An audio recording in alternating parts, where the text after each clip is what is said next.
I tend to do a show where I outline a number of things pertaining to the Lions and Patriots game. I tend to do that show. This show is going to be more about me than anything else. And what I mean by that is I need the show today. I need this show. I need all of you in the chat with all y'all energy. If you disagree, make sure you disagree. I need the same energy. On Friday, October 7th of this year, my younger brother was murdered. On November 2nd, he would be 36 years old. And I get to look at his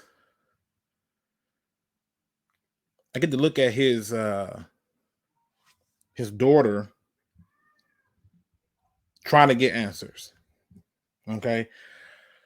And so I'm gonna need y'all to give me that same energy, right? Because the last year or so has been very trying on me. It has been challenging. And it's been an event, right? So again, keep in mind, I'm gonna bring that same energy, right? I'm gonna bring the same energy. I've cried from Friday, and I think today was probably the first day I didn't. So, yeah, I'm using y'all today. Y'all is my shoulder that I'm leaning on. I started off every show with a message to those in grief and those dealing with so much when it comes to suicide. And the reality is I get it. I get it. This world is something else. It's something different. And it's something so frustrating, so confusing. And you often wonder when you get a break. And the truth is you may not. The truth is you may never get a break. You may never get the opportunity to just take a breath. But you will get opportunity to get help. You will get opportunity to have someone listen. You will get an opportunity to have someone be there for you. You will get a chance. And all you have to do is fight. You don't have to do anything else. You don't have to push yourself into a certain circle. You simply just have to put one foot before the next and say, you know what? I got up today. Let's do it again tomorrow. So before you decide to do something crazy, I want you to hear my voice and understand that people care. Because in the case of my brother, another one, he didn't get the choice to say goodbye to this world. It was taken from him. It was taken from him in a senseless act that had no reason to even occur. Okay? So before you make that decision, understand that we care. And just get help. Dial 988. Now, I'm going to use y'all today. I need that same energy. Don't let up on me. Give it to me all. I want all that energy. And I'm going to give you the show that I was going to give you anyway. Okay? So, let's talk football.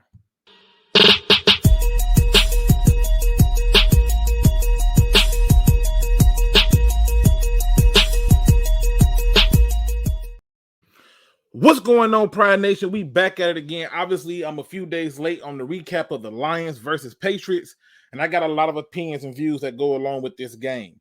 I have actually watched a few shows. I needed the distraction. But ironically, my opinion was never swayed. I even got into it with some good friends who had different views, but we're going to do it today. Now, to all the people who are giving me the wishes and the prayers and stuff, thank you so much. I appreciate you. Y'all don't know how much it means, but I want to say who's in the building with me. Friendly Neighborhood Lions fan, 13% Gang Inc. is in the building. He said he got a message. Let him know. We're going to get into it. We got Barbary Lion in the building. Crimson Shadow is in the building. Detroit.Sports in the building. Looney Tunes. Southwest Lions in the building. Anthony's in the building. We got Midwest Lion in the building. Lions Talk by my man Michael Mike by Chat Sports is in the building. We got Chrome in the building. Go Lions in the building. New York Lions fan. What up, though? I mean, listen, if you showing love to the Lions and you in New York, man, you know you doing it. You got two teams over there, so that's what's up. Maybe you from Detroit. Ain't no telling. Show the love. We got my man Noel in the building. The great one, Mike, is in the building. Daryl Richards in the building. Make sure I ain't forget nobody. One Funky Lion fan. Giovanni Lyons. I'm just going down the line. Let me see. Gavin Carson is in the building. Ramon the New Age is in the building. Mini DC5 is in the building. In the Mix is in the building. Mr. Marcus is in the building. Junior Gitta is in the building. Make sure I ain't forget nobody. And I think I got everybody. Again, to those who just coming in, yes. On Friday, October 7th, I actually woke up that morning for work. I watched the news report, and it said, breaking news, a shooting just occurred. It's a live scene. And I remember watching the news report and thinking, man, this is terrible. Why does this keep happening? And I went to work, did everything like I normally would do. And I was planning on going live that day. And my mother called me in a full hysteria and told me that my brother had been murdered. So, yeah, we're dealing with that, making funeral arrangements and things like that. But I'm using you today. You are my energy. You are the extra distraction that I need to get it in. And I'm going to give you a whole lot of things to disagree and agree with me about, because I think that we have lost sight of some things. So to the people who are giving me, condolences and prayers, thank you so much. I appreciate you. Thanks, Detroit made me. All right, so let me get right into it. Today, I got to go on Woodward Sports. Shout out to the people over there. And I got to talk to Adam and Jeff. Now, don't get me wrong, people. I love me some Adam and Jeff. We ain't going to agree on everything. Adam thinks I'm batshit crazy. I think he's nuts too. Still love him, right? This is the benefit of having sports. You don't have to agree on things, but you can at least have a conversation about it. And Adam seems to think that all the blame falls at the feet of one person after this damn game. And for me, I disagree. He believes that all the blame should go to the head coach. And so I made polls, and I put these polls up, and I wanted y'all opinion. And man, y'all rock, man.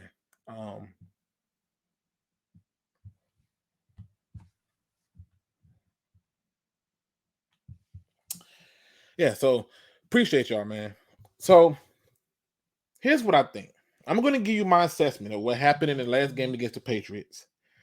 And I'm going to tell you what I think happened. I'm going to tell you what I think is wrong with Dan Campbell, and I'm going to tell you why I think all these problems fall at the feet of our general manager. Okay? First things first, people. All right? I know we don't talk about Bruno. I know we don't talk about Bruno, but I've had some people who have literally, in my opinion, pushed the narrative in a way that is a bunch of BS, in my opinion. It just is. And I can't even begin to think about how they're going to do this. So first things first, what did I see in the game? And where do I look at one of the problems that I've noticed? Here it is. You know what Dan Campbell problem is, people? It's not motivating players. It's not game management. It's not situational football. It's not making adjustments. You know what Dan Campbell problem seems to be to me? And I'm starting here because if I don't start here, people are going to say I'm biased. So let me just tell you what it is. Guess what the observation I made is that's his problem. It's very simple. He relies too much on analytics. Analytics is destroying football. These number people are destroying football. They have made it seem like you can quantify these things into making smart decisions. Oh, this percentage says that. What happened to you just looking at the game and saying, you know what? I buy that I can make this happen and I need to score more points. It's just simple. But nope, you got all these number guys who doesn't play the sport, who's never coached the sport, who ain't never done it, and they just want to talk numbers. That's all they want to talk. And I think analytics is getting in the way when it comes to Dan Campbell. Dan Campbell will be judged just like any other coach who's come down the pipeline for the Detroit Lions. And the reason for that is because when I look at the Lions, I make my decisions based on information. Some people can call it being judgmental. I call it making judgment. See, when you're judgmental, you don't have any information. You just made it up about it. Oh, he's an African-American boy. He got to be violent, right? You don't have no information to say that, right? But if you look up and you got more information and you find out more about it, you can make a judgment call. Like, I don't see too many people putting their kids in the cars with strangers and say, hey, just take them where you want to take them and bring them back around 6. Because that would be considered a judgment. So here's me making a judgment based off of what I'm seeing. Okay? Because I'm under the belief that analytics are costing this team games. Okay? It's costing them games. Before we get into the 4th and 9, it's a non-factor. I don't care. It was so early in that game that it didn't matter. It just didn't matter. The real issue has and always has been, for the last couple of years, the damn defense. And no matter how you try to slice it, no matter how you try to downplay it, it has and always will be the defense. I had someone ask me, Luke, you was all about the coaching, but now you don't want to get on the coach head on this one. And I said, you know why? I said, part of my evaluation with the coach is based on the decisions that he make in game, outside of the game, and around the game. So, for example, when you look at Matt Patricia, I wanted him fired after the first game. And people said you was crazy, and I lost my mind. But the truth is, he came into that game as a supposed defensive guru. 100% guru is what they said. And I watched the defense where he was such a guru that he thought Tavon Wilson was better than Glover Quin. I had numerous of people in our community come after me because of that take. It aged really fucking well. It aged really well. And I had so many people who came back and said to me, yeah, you still wrong. The defense under Matt Patricia was horrible. And if it's one thing that I evaluate coaches on is when you come in, what side of the ball is you most closely related to? For example, right?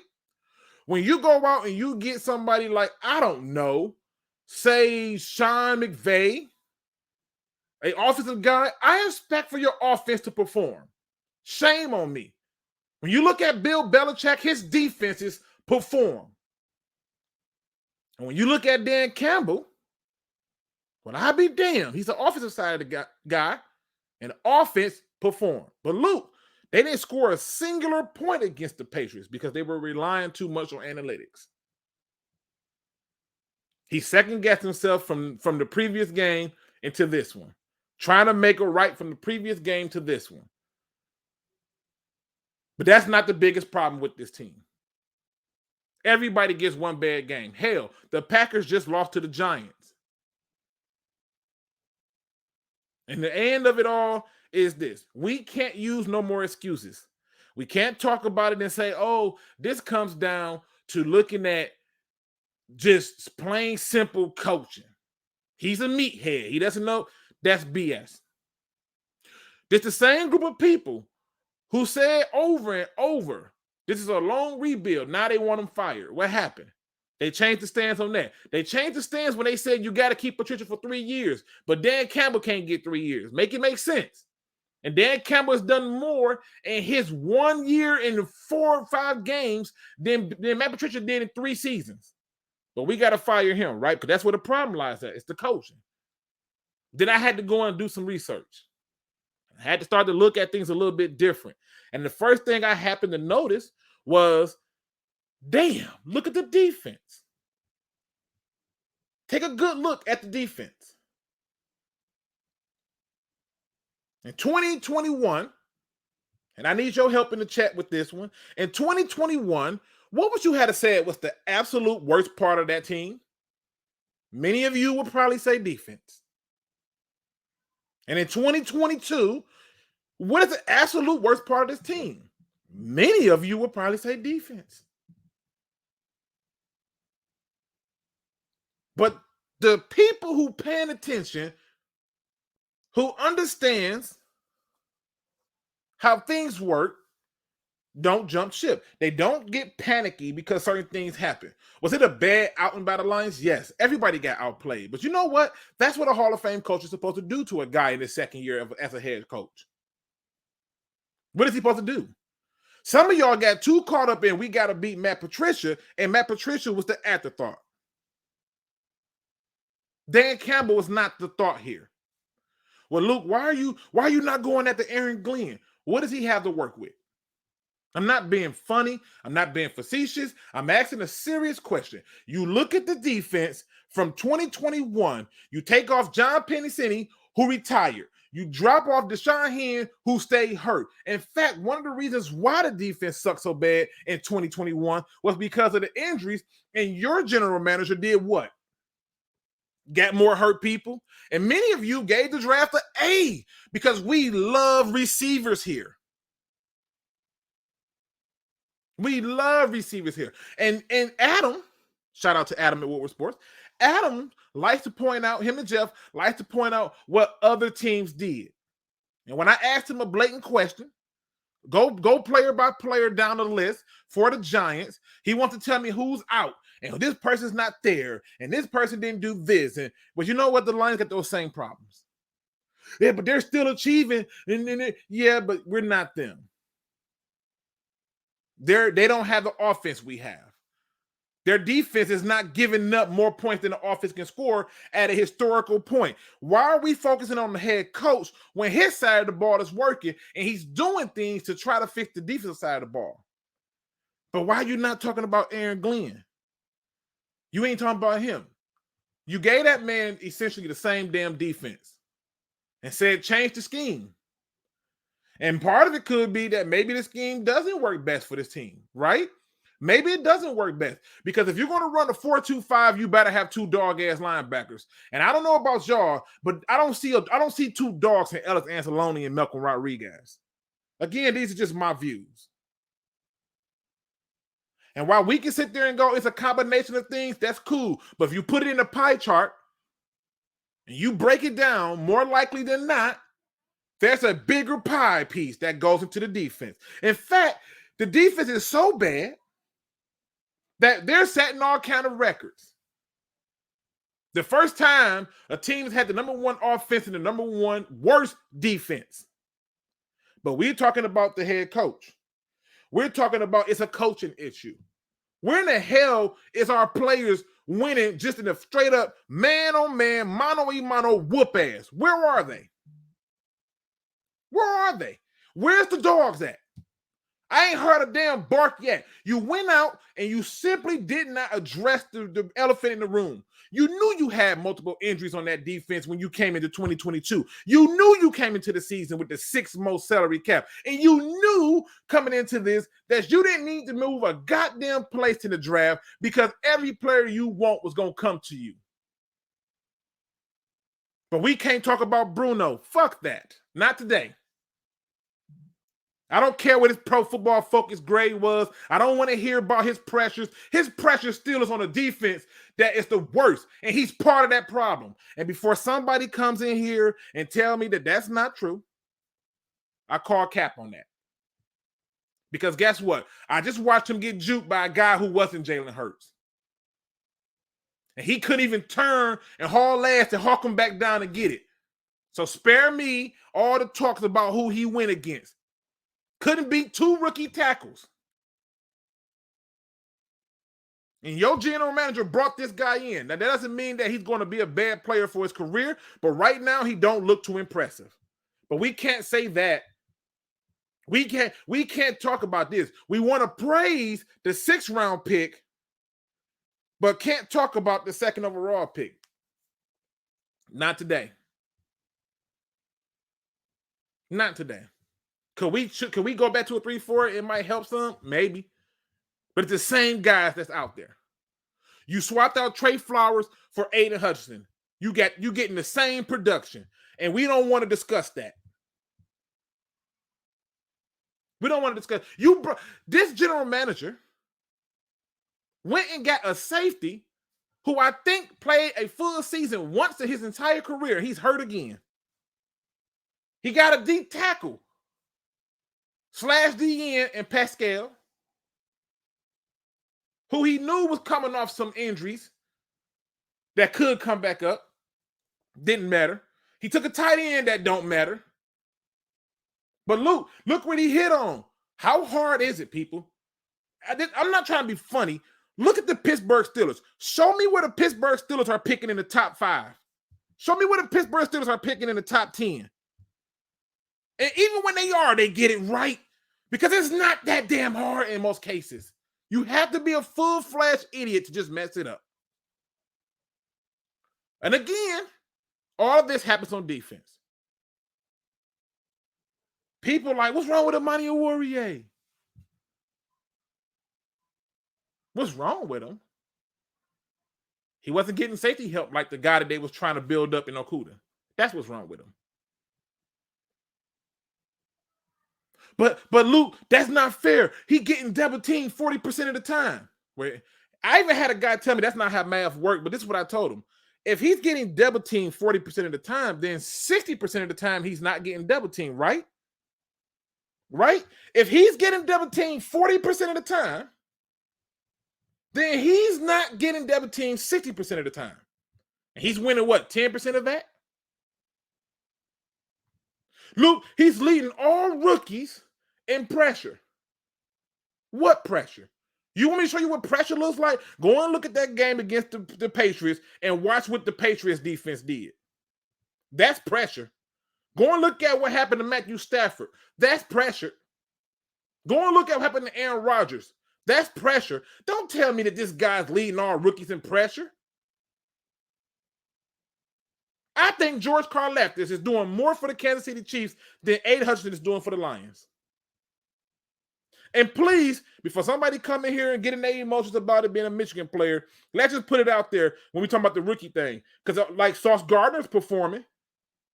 See, all the excuses we make for other people don't happen when they're not on Detroit.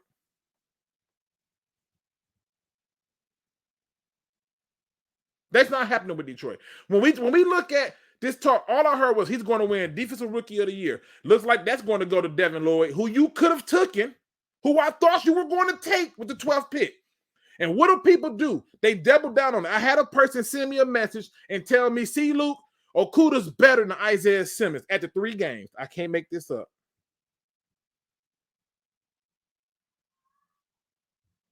I can't make this up. I had people hit me up to tell me that a guy who has been playing from the beginning and getting it done is not better than a guy who had 3 good games. And then that 4th game got exposed by a good receiver and they disappeared. I can't make this up. But we can't talk about Bruno. Not today. Not today. We're going to talk about Bruno and then some. Okay? The problem with the Lions is defense. And the person who brought these people here is still here. It's the general manager. Just go through the list. Michael Brockers is on that 21 defense. He's still here. You swap out Nick Williams, who stayed hurt, for Pascal. Brilliant. Just look at what he did. He'd have been better off at this point. And before people started telling me, well, we didn't have the cap, Luke. They had the 6th most cap before free agency with $36 million. And they wasted it on people that shouldn't even have been given a second chance, like Tim Boyles. Why was he brought back? Shouldn't have got a penny. Why was he brought back? To cut him? Why did you bring back David Blau? Spend the money on him to cut him? Keep going down the list. At the people we brought back just to cut, and you wonder why the salary cap is dead. We cut people that we had money on. And it ain't just a draft. Look at the offseason moves, people. There was no commitment. And I'm not saying that you got to spend big in free agency. But God, can you at least just do something where you actually look at getting a veteran at the linebacker spot, not named Alex Anzalone, who has been average at best his whole career, or get a freaking safety who can actually help? Because we had Kirby out there. And yes, did Kirby look better? Yes, because he was so bad the first time.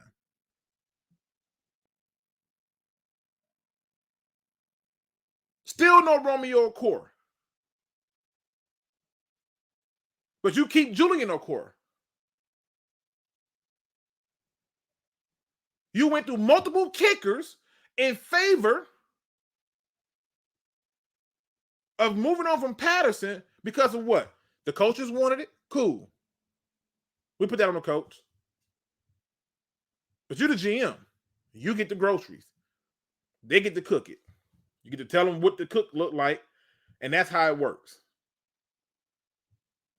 And the Lions sit up there on defense and suck. If the Lions defense held the Eagles to 22 points, they win that game. The Lions defense started struggling after having a 22-point lead, started struggling, letting them get back in it. I got people acting as if though the problem with the pass rush has been fixed, and yet I still see no pass rush.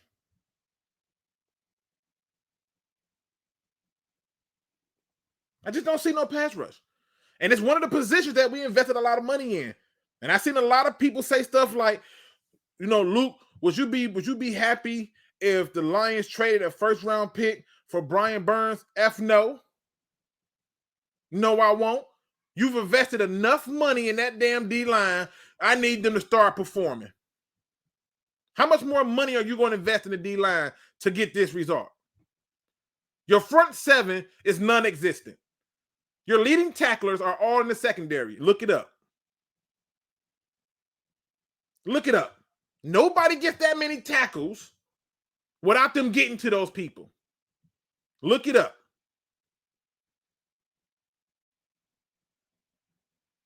You criticize Jared Davis for not covering.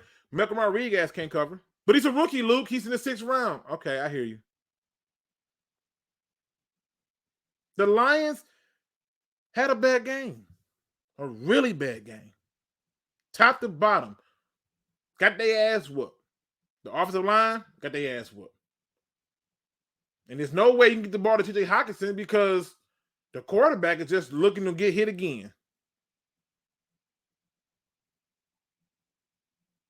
But I got people defending players and stuff. I got people want to put it off on the head coach. His side of the ball is performing, and he's working on getting the defensive side of the ball to work. Part of being a good leader is trusting that the people you put in position can do their job. Now, if for some strange reason this continues to go on and Dan Campbell don't have the guts to tell his friend, it's been great, but I got to let you go, then we can start talking about Dan Campbell.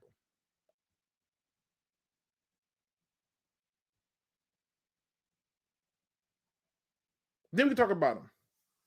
And again, keep in mind, I'm not acting as if though that this is just a strong view from my part.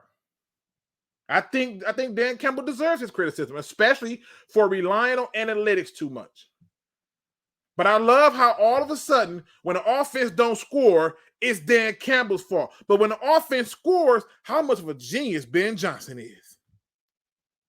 The meathead can't get no type of respect. It all goes to Ben Johnson. He's a genius. I don't need Dan Campbell to be special. I need him to do what he's doing. I need him to manage a group of men and get them ready.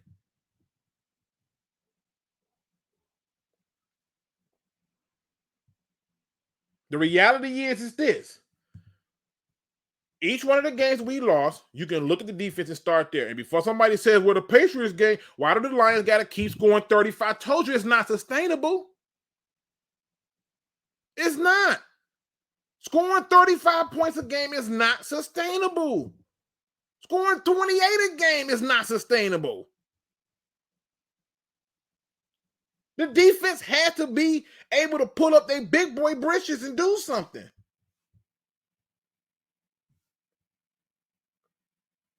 But this all starts there. If you go through and look at it, I'm telling you, I'm going to show you in another video. But if you go through it and you just look at it, look at the defense roster from 2021 and look at the defensive roster now. Majority of it is still here. Many of them retained on contracts.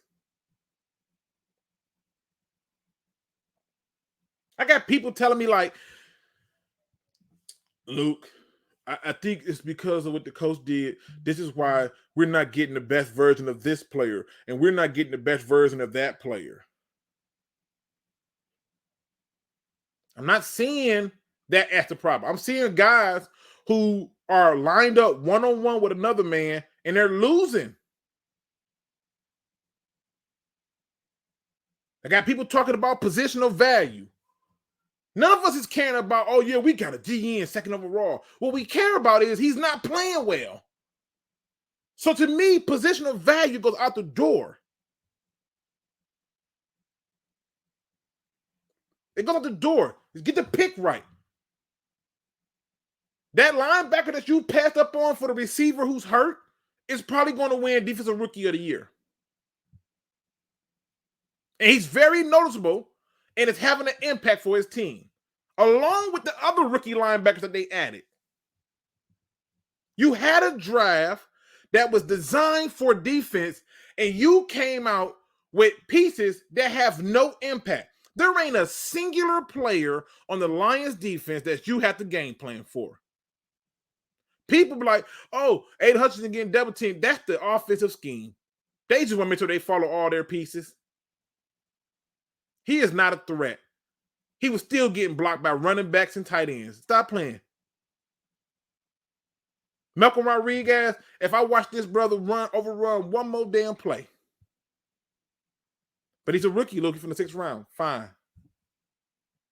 But let's not act like they are impact players. We're not going to do that. We're not going to do that. You had $36 million, and most of that money was spent on players who shouldn't have been here. You traded for you traded for Trinity Benson. You picked up Kadero Hodge. Where are they at? Not on the team. Jamar Jefferson, where is he at? Where are they? You took a tight end in a draft designed for you with defense. Worst pick of the whole damn draft. Y'all giving out A's. Many of the people in here listening, dodging me because they know if I'm ready to call out names because I saw the messages.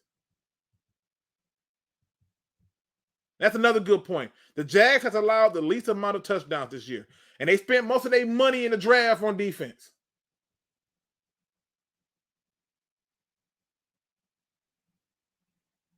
You can't even stop a simple run because your linebackers can't do it, and your D-line don't know how to maintain gaps.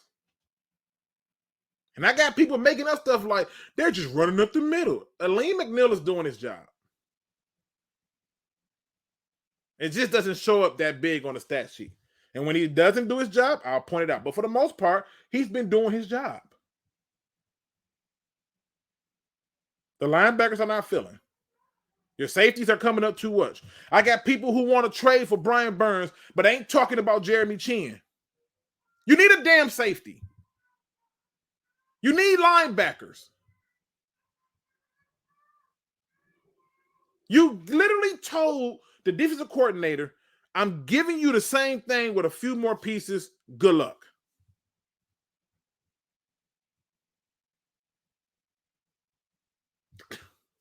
You don't have a single impact player on defense.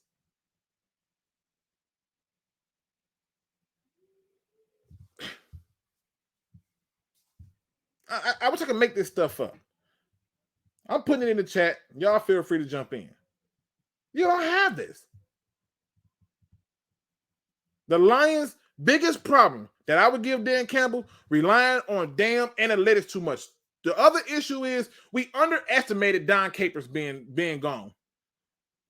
Because he was at least able to hone in that 3-4 defense. And I think because Aaron Glenn was not as comfortable with it, and believe it or not, the 4-2-5 is supposed to be a defense that helps with both the run, spread, and it's supposed to help get pressure.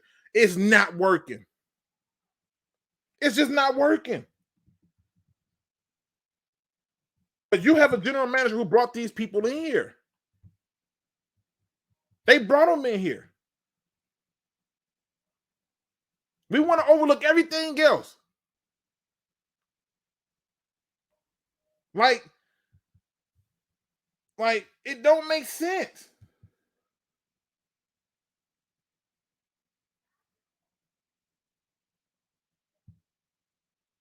I'm just trying to get people to understand that look at this team for real, and ask yourself, for real. How in the hell do we just keep overlooking just basic facts? Nobody walked out of that game saying we lost to the Eagles because of Dan Campbell. That's not how it went. The defense sucked. And we questioned the defense in the game that they won, where I was even told and asked, bro, let us enjoy this win. I said, okay, cool.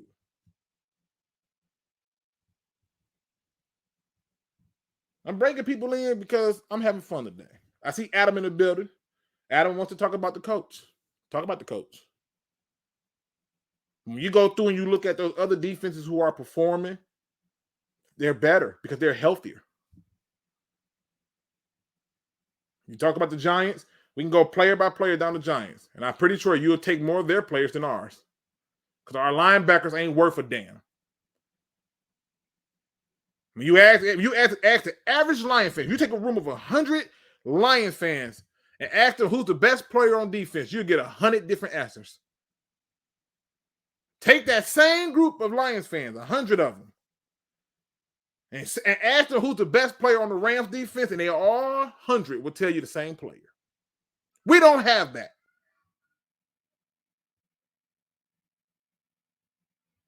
How much wins they getting now?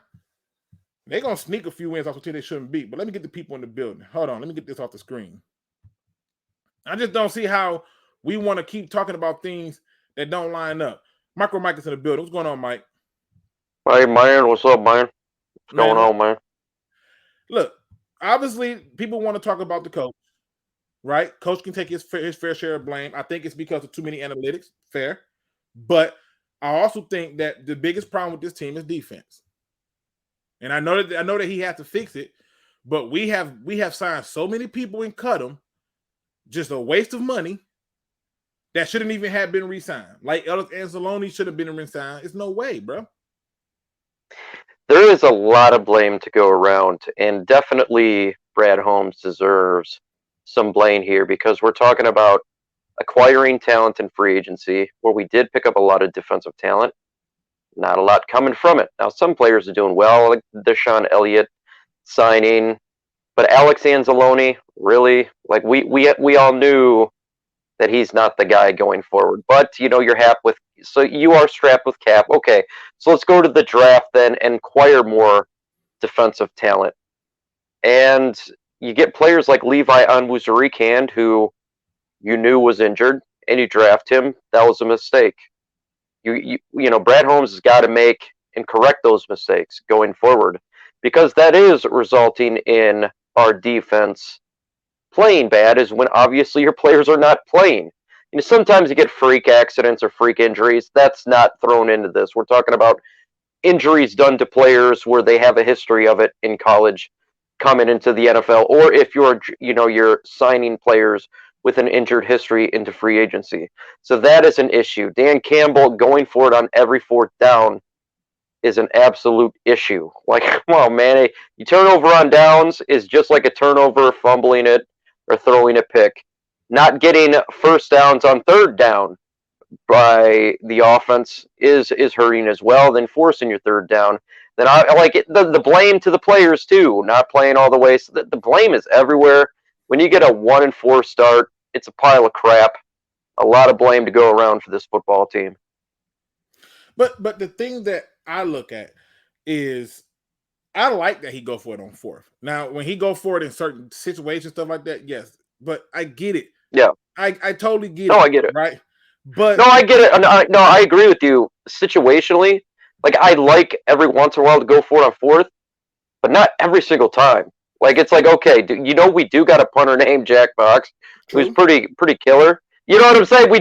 We did sign a kicker. Like you're allowed to do it. If you do it every single time, it's just like an addiction. It's like, yeah, I'm gonna bet. I'm playing roulette, and I'm just gonna go on red until I lost all my money or something. I don't know. Like, no, I don't mind it every once in a while, but every single time, okay, now you're hurting the team. And then, like Herman Moore was stating, it's sending a message to your coaches. Like, if you're Aaron Glenn, this is what he stated, I'd be pissed off if you're Aaron Glenn because it means you have zero faith in him and what he can come up with. You won't even give him the chance to pin him back and see what the defense will do. Point about Herm, too. That's an excellent point. Yeah. But the reality is that's the truth. Right? That's the truth. Well, look, I think the defense was playing a little bit better this last game. They did. I think if you, yeah, they did. Great. They gave up 22 points instead of 5,000. Right. But we cannot go for it on every fourth down and just say, you know what, we're just going to play offense, defensive players on the sideline the whole time. At some point, you're like, okay, let's try at least flipping the field, see if that works. You know, you just can't go for it on fourth down every single time. It's just nonsense. Pin them back or attempt a field goal. You know me, I am aggressive, but there gets a point of being too aggressive, and I think that is stupid when you're being. That 4th and 9 to me was just the epitome of a Detroit Lions play. You go for it, fumble 6.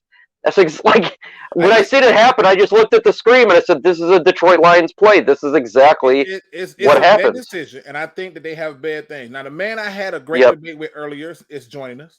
I see you in the back, Rumble and Gunner. Don't go nowhere. Hold tight, please. Adam has joined us. Adam, what up, though? What's up? What's up? Now, Adam earlier didn't want me to say too much. He was in his zone. I love it. But let's get to the bottom of it, right? Tell me why it's the coach. The coach is responsible for the offense, right? Here's the problem, Luke, is we agree. We agree a lot. The problem is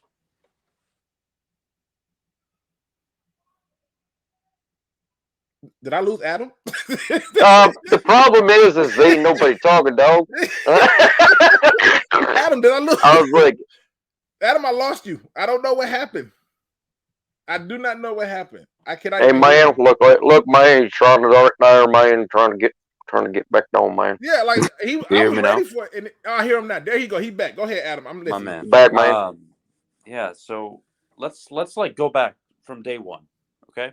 Like how far? You mean like day one, or like just day one? Day one. They announced Dan Campbell. They announced Brad Holmes. The whole shebang. Cool. Go into the off season. You have the number.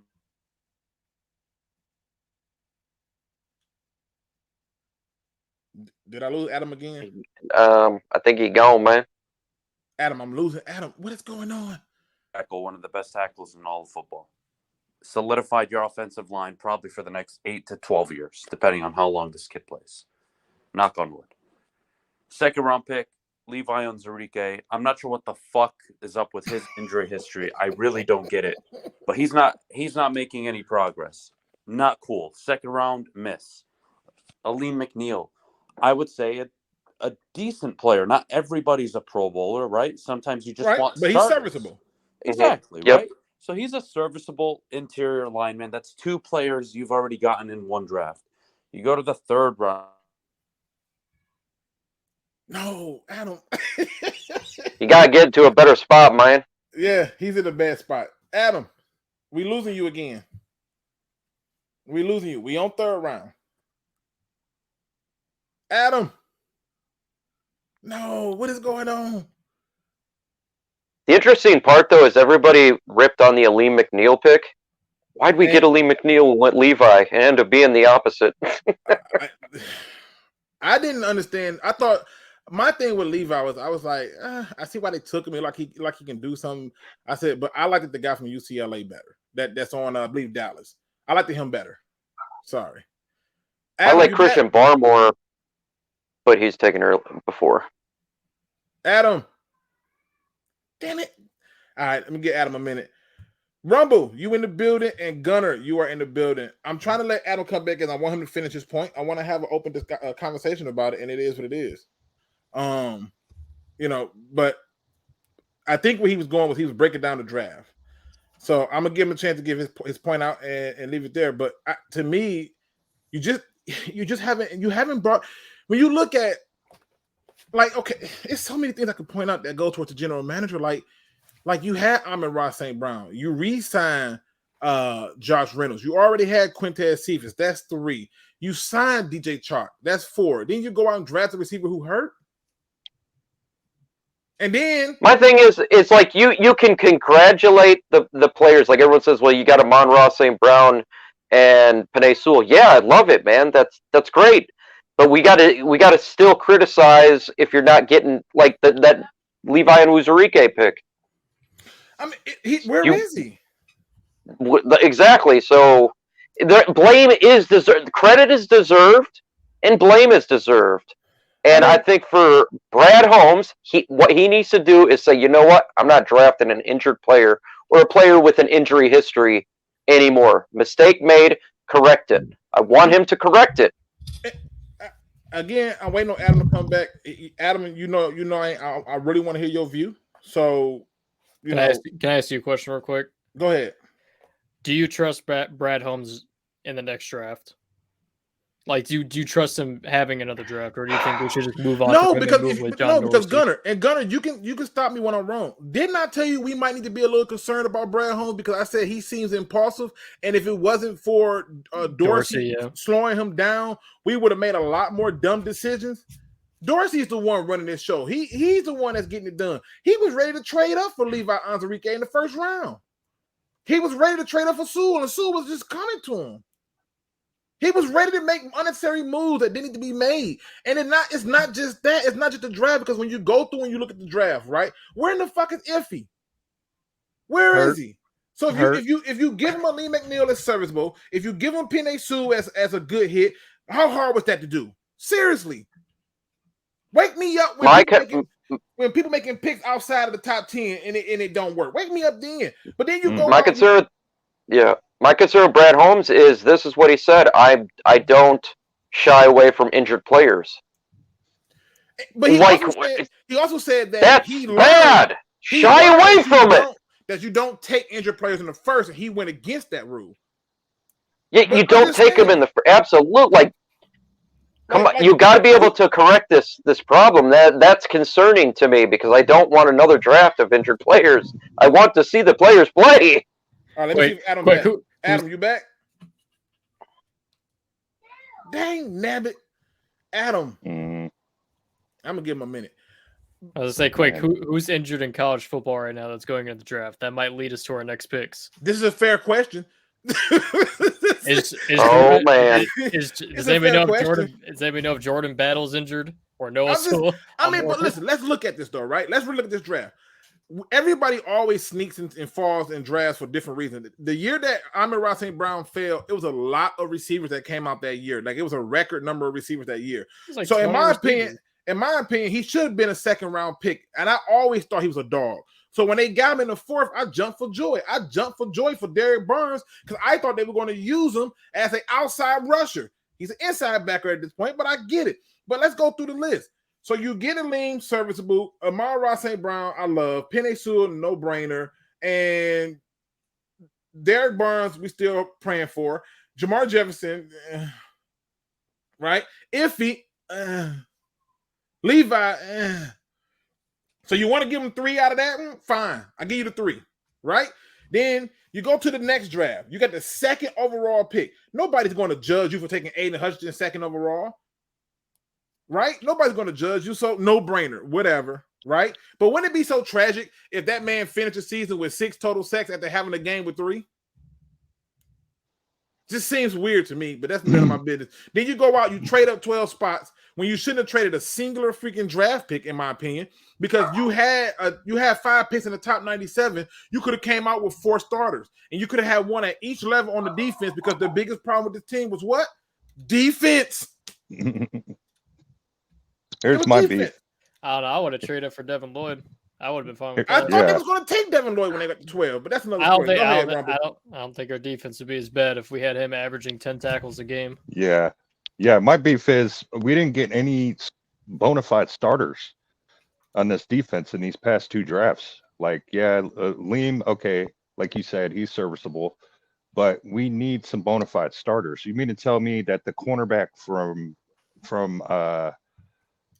the Jets is doing way better than our cornerback we drafted 3 seasons ago, who was a top 10 draft pick? And this rookie's coming in and he's balling out of control. And we have 2 defensive backs who are not only the coordinator, but also a positional coach. Our secondary should be by far one of the best things on our defense. Like, I'm sorry, you got a guy who played in the NFL and who was a decent defensive back. You mean to tell me he can't coach these guys up to be somewhat serviceable, to be effective in any situation, whether it be run, whether it be pass? I'm so like distraught that we let a rookie quarterback dot us up. And yeah, they might have been dinks and dunks, but still, this kid. I'm sorry. There should have been one thing that we stopped him from doing, and that should have been dotting us up. And I don't know, man. I don't see any effort to. One of those positions should be your strong suit, and me personally, it should be your defensive backs, man. Aaron Glenn was a defensive back in this league for years. Aubrey Pleasant, defensive back. Like, these guys, your secondary should be somewhat serviceable. That's your last line of defense. And it's not, they can't stop a pass. There's so many penalties. There's no discipline. At least fix one of these positions. Fix one of them. Whether it be your secondary, your linebackers, you have to fix one of them. Your D-line, focus on that first. I think Adam back, man. I think he might be back. Adam, is you back? Adam? He's muted right now. Oh, he probably taking a poop. Adam, you taking the shit? You can tell me right now. We not gonna judge you. It's a human behavior. Wait, do you have him muted? Is he muted himself, or do you have him muted? No, I think he muted himself. The thing is this. I think when you look at it, it just boiled down to one thing. We don't have the people. If I look at the Giants depth chart, right? And I'm not trying to be funny, right? If you look at the Giants depth chart, how it's constructed, they run a 3-4, right? And inside backer Jalen Smith, right? Tay Crowder, right? Their linebackers are already better than ours, right? You go to the D-line, Leonard Williams was questionable, right? Azir, I can't pronounce his last name, questionable, cool, right? Yeah, but Dexter Lawrence is still present. They added Kayvon Thibodeau, who for the most part is right. He's still a rookie, but we're gonna give him a chance, right? But then you have to go and look at some of the other things they've done, right? You look at the injuries on there. They got 5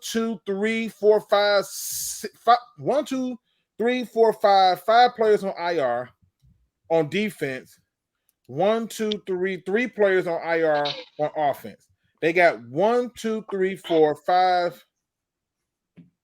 7 offensive players who may be hurt. 5 players on defense who may be hurt.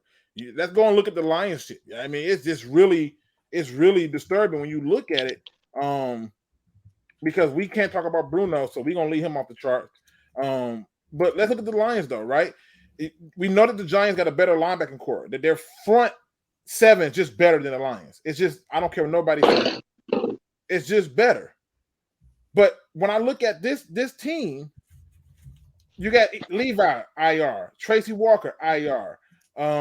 That's 2 players on defense on the IR. On the offense, you got 3 players on IR. On offense, you got 4 players hurt. On the defense, you got 9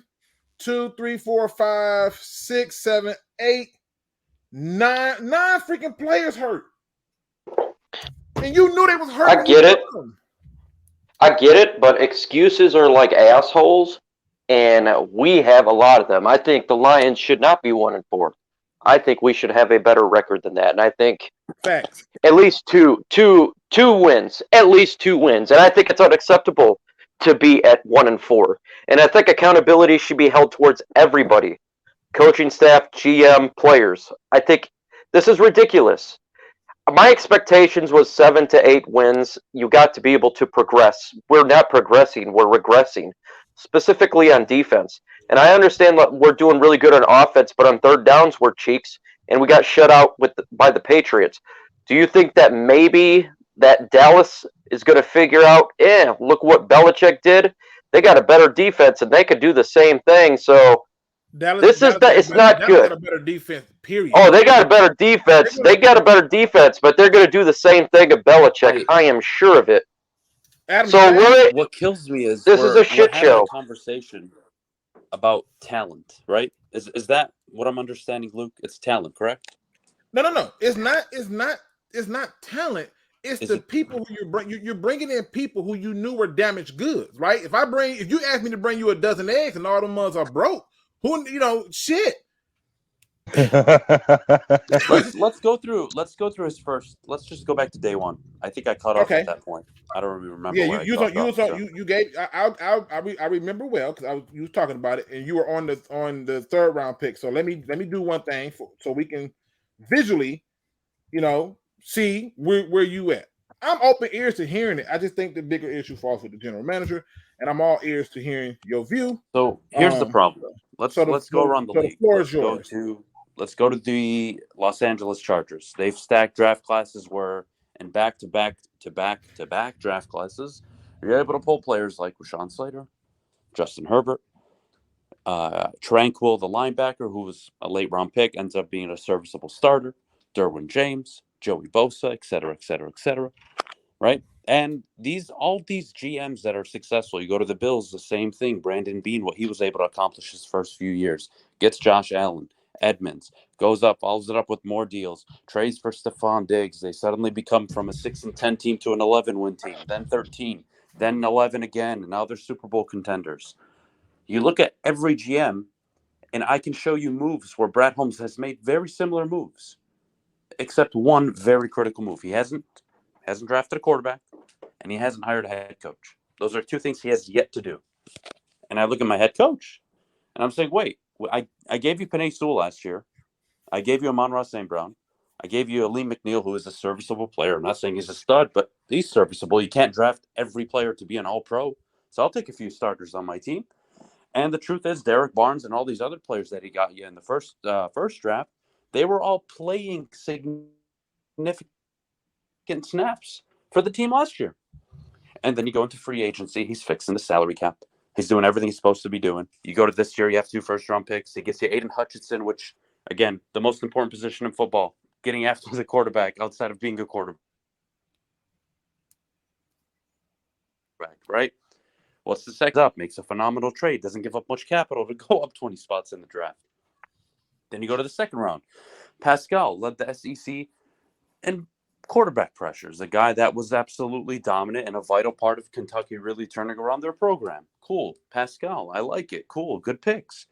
James Mitchell in the 5th round. Okay, I'll live with it. What was it? Kirby Joseph, I think, before, who is disappointed, I would say. He's not been the player you want, a 3rd-round safety. But regardless, I've seen rookies that are playing the safety position. I forget the kid out in Indianapolis, but he's doing a hell of a job. Oh, he was Nick Cross. Yep, Nick Cross. Yep, thank you. And then you have Malcolm. Who you could have had in the second round. But you could have had 100%. And I think the problem we have here is we're not talking about talent when you're kicking an onside kick in the first game. Give me 1 second. Okay. So I'm giving him a minute. To me, I hear what he's saying, right? And I love that he brought up other teams like the Chargers and some of these other people, Sorry, right? I'm back. Okay, you back? Go ahead. I got rebuttals to what you're saying, but I don't want to do a yelling match. I want to have a conversation. Oh, no, you're good. You're good. It's not the morning where I'm angry. Don't worry. You're fine. Anyways, so back to the players. For every issue you may have with Brad Holmes, and I think there are a lot, right? think there are players where you're scratching your head. You're like, what the fuck? They're injured. Why are you drafting them? We need players now. All fair points. Free agency. I would push back. This is a guy that's taken one of the worst salary cap situations, turned it around. You're going to have a really nice salary cap over the next few years. You're going to be able to spend accordingly, whether you cut Goff, you keep him. You have a lot of flexibility coming up in the near future. But the reality is, Brad Holmes isn't the guy kicking an onside kick. Well, let's backtrack. Brad Holmes isn't the guy. First game against Philly. Right before halftime, their clock's going out. He's not the greedy bastard that decides to call a timeout, get burnt on the next play for 40 yards by A.J. Brown. Then you're down 2 possessions going into halftime. Then you come out, you, quote, make second half adjustments. Nope, never happens with this coach. Philly come out, they score, they make it look easy. You come back, you score. All right, it's a 10-point game. A few minutes left in the third quarter. We have still a whole nother quarter to play. Fuck it, Russian roulette. We're going to kick an onside kick because we're the fucking Detroit Lions. We're coached by Dan Campbell. Well, again, it's these kind of mistakes. And then you go back to Minnesota, the same thing, the fourth quarter, towards the end, whether it was the timeout, whether it was the fourth down call, it's always something with this coach. And Mike said it perfectly. This is not a 1-4 football team. And when you bring up talent and the rookies and whatever Brad Holmes did, that means I have a complete roster issue. That means the roster I've given this coach not a roster issue, though, Adam. Is not good. It's not. Hold on, wait, Adam. This is what I'm saying. So it's not a roster issue. What I'm pointing out to you is this, because you talk about the pushback on the free agencies. We just going to act like it was cool that he brought back people like Tim Boyles. That was some cool shit. That was great. Right? I need a backup quarterback, and it didn't cost me much. It cost me nothing. It cost you a cap penalty when you released his ass. It did. Harley got to. It cost you cap space when you did that. Tim Boyle cap space is not preventing this team from going out and but it's not just Tim Boyle's cap space that we're talking about. It's the other moves in free agency, right? Like for example, you retain Ellis Anzalone like he was special. Why? Well, who do you have in the draft that was loaded? No, wait a minute. Wait, Adam, wait. We're talking about in a draft that was loaded for defense, you retain this guy. Well, right. Here's my only issue with that, because I think me and you are going to agree on this. I love Devin Lloyd. I was always, during mock draft season, trade back, get Devin Lloyd at 9, well, yada, yada, yada. Aiden Hutchinson won't be available, all that shit. We've done this conversation a million times. But I don't see it, because I think you have it on the screen right now. You've probably pulled 5 starters and then 2 additional ones who are unknown, Pascal and Williams, in 2 drafts. What more do I need? And I look at Brian Dable, who took over a situation that's it's just not as bad. Just the draft. Arthur It's more than over draft. A situation If you go through and you look at 2021, you walked out of that season saying that defense was horrid. And now in 2022, the defense is horrid. And they got Jeff Okudah back, who I was told free Hefe, right? They addressed I wasn't. Listen, don't. I'm just saying, that shit pisses me off, because that motherfucker is 66 in the NFL right now, ranked on PFF. So I don't want to hear no shit about, we got free Hefe back, I can't wait. When the reality is, I have a rookie out in New York, Sauce Gardner, playing better than this kid has ever played in his fucking life. That shit pisses me off. And you know what? You want to look at Brad What Holmes, you're not gonna do is drag me over there with you, because me and Okudah, but I think Okudah did okay, but he did have safety help. But I'm not arguing that. I'm just pointing out to you that when I look at our players on defense, I'm not impressed. Nobody's game planning for a single fucking player on this defense, right? And you're right. When I look at what he did in that draft, I honestly think that he could have kept all his picks and not made a trade this draft. He has made a trade in every freaking draft, and I wish he had stopped this shit, especially when you have 5 picks in the top 97. And let me ask you this, because this is like where I struggle a lot. The Jameson Williams move, trading up the way he did, right? You needed a number 1 wide receiver going into the season. You saw what the team looked like without St. Brown. They're lost. And even St. Brown, is he Cooper Kupp? I don't know. It's way too early. And I like him a lot. Phenomenal football player. Does a lot of good things for your team. But you want a Stephon Diggs. You want a Devontae Adams. You saw what Adams did. You saw what Adams did on Monday night. You want one of these guys, the difference makers, the playmakers. I'm not going to kill a GM who's now positioned his football team on the offensive side of the ball to be like, wait, whoa. Let me take a step back here. Let me not be so angry for 5 minutes. I have one of the best offensive lines in the league. I have a running back by committee, even though Swift is one of the unbelievable backs in the league if he could just stay healthy. But regardless, I've got running back by committee. I've got now 2 potential future generational type, what do I want to say generational, but let's say Pro Bowl caliber wide receivers. Jameson Williams, maybe he's an all-pro receiver one day. Who knows? Right? You've now intrigued many coaches around the league who, Can I ask you a question, Adam? doesn't work out. Let me ask you a question, Adam. Go for it. If I'm gonna ask you 3 questions, but I'm gonna ask you the first one. Let's say, Adam, let's say hypothetically, I don't know, you needed a heart transplant, say yesterday, and I tell you you're not going to get it in for a few months, but they telling you got 48 hours to live. Are you excited that you are at least going to get one 4 months later, or are you still looking like, what the fuck? I need it like tomorrow. Well, I know where you're referring to, and you're right. I would say no, that I'm not looking forward to it. But the problem is, I can live if the Falcons, if the Seahawks, if the Giants, if all these teams around the league. Again, I'm not asking for a top 15, top 20 defense. Just make the team punt a few times. Again, they actually Yes. did okay. They did okay. Yes. They did okay against New England. Like we're forgetting this a little bit too. They did okay against Minnesota. They did okay, if not above okay, against Washington. Defense, for all its faults, I'm looking at the simple coaching decisions you have made that have cost your team football games. Yes, the 48 to Seattle is unacceptable, pathetic. William says that's a terrible analogy, but you understood what I was pointing to. I get where you're going. The problem is it's not life or death in the NFL because the reality is, if I'm Brian Dable, I walk into an awful situation. Nobody likes Daniel Jones. Daniel Jones' mother doesn't like Daniel Jones. And you know what? Brian Dable steps in. He has to run. But Adam, 70% of the time they run play action, they run RPOs. They're putting 6-7 people at the line, giving them protection. Because I think that at this point we're still not getting to the point of it, right? We want to overlook what he did with that 12th pick, right? Do you think Jameson Williams is going to be Calvin Johnson? Can I ask you this? Because you're making a good point right now, and I need to ask you this because if we agree, I think it's going to change the whole night. Okay. You can question that pick. We can do that. I still think it's too early, but I get your point. I think that's a fair angle to take. But let me ask you this. That 12th pick, let's say it's Jordan Davis. Let's say it's Kyle Hamilton. Let's say it's who went after Devin Lloyd. Let's say it's one of these players. Does that change Dan Campbell from being a full fucking jackass, going for it on 4th and 9, 4th and 1, 4th and this, 4th and that, kicking an onside kick? I don't think it does. Because at the end of the day, I think it do. You know why? You know why I think it do? Because I think if you have, say if it's Jordan Davis, I don't think you got all these goddamn rushing yards from people we never heard of. Right? I don't think that quarterbacks are having career life moments. Yeah, but Jordan Davis lines up in Philly with 2 perennial all-pro edge rushers and interior. Oh, wait a minute. Let's go back. No, wait a minute. Let's go back, Adam. You said if that 12th pick was that, which means you would have had Aiden Hutchinson and Jordan Davis. Yeah. And then you would have had whoever they took Pascal if he was healthy, you would have had a whole new revamp plus but do you think they're performing at that level? That's my question. Do you think they're performing at that level with this level of coaching they're getting? I would say no. I think they would. They would because right now the problem is teams come in and they automatically say, you know what, we're running the ball.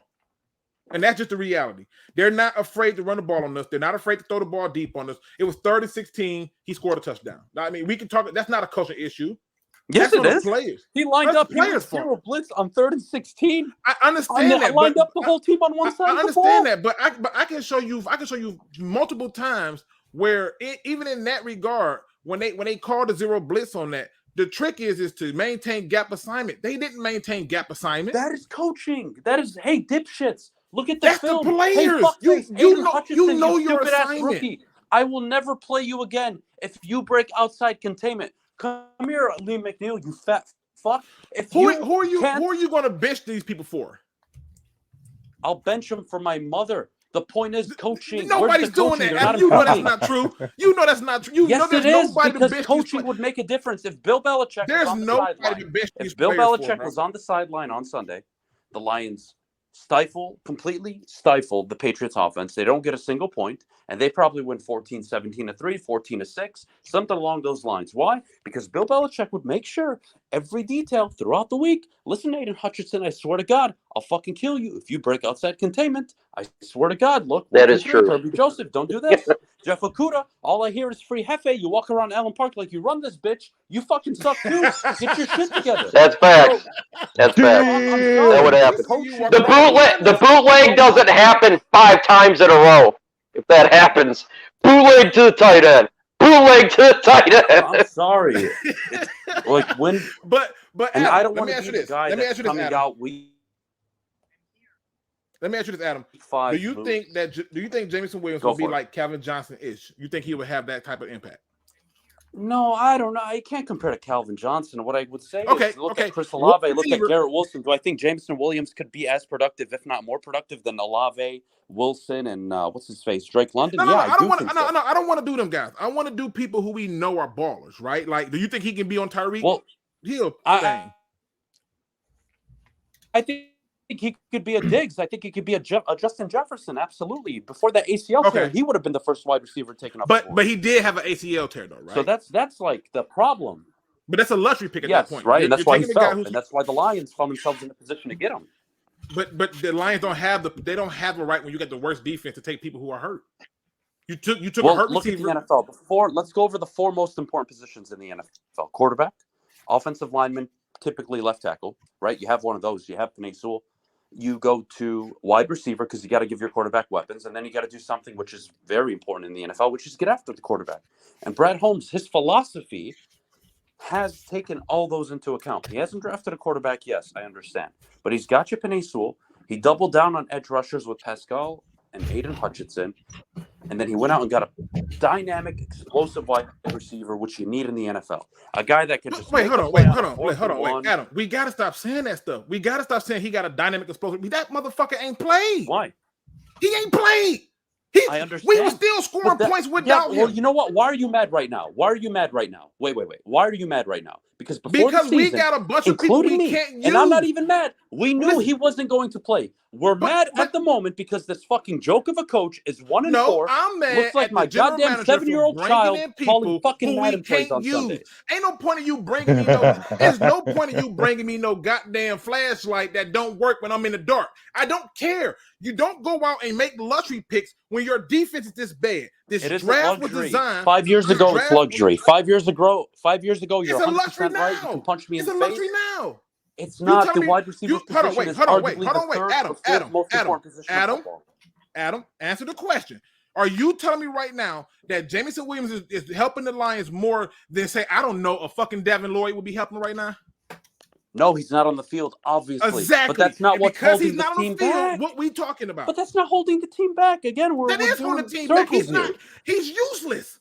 He's not useless. That's the equivalent to you having a 14-inch penis that don't get hard. hard. No female cares. Okay, put yourself in Brad Holmes' shoes, okay? Let's take a step back here.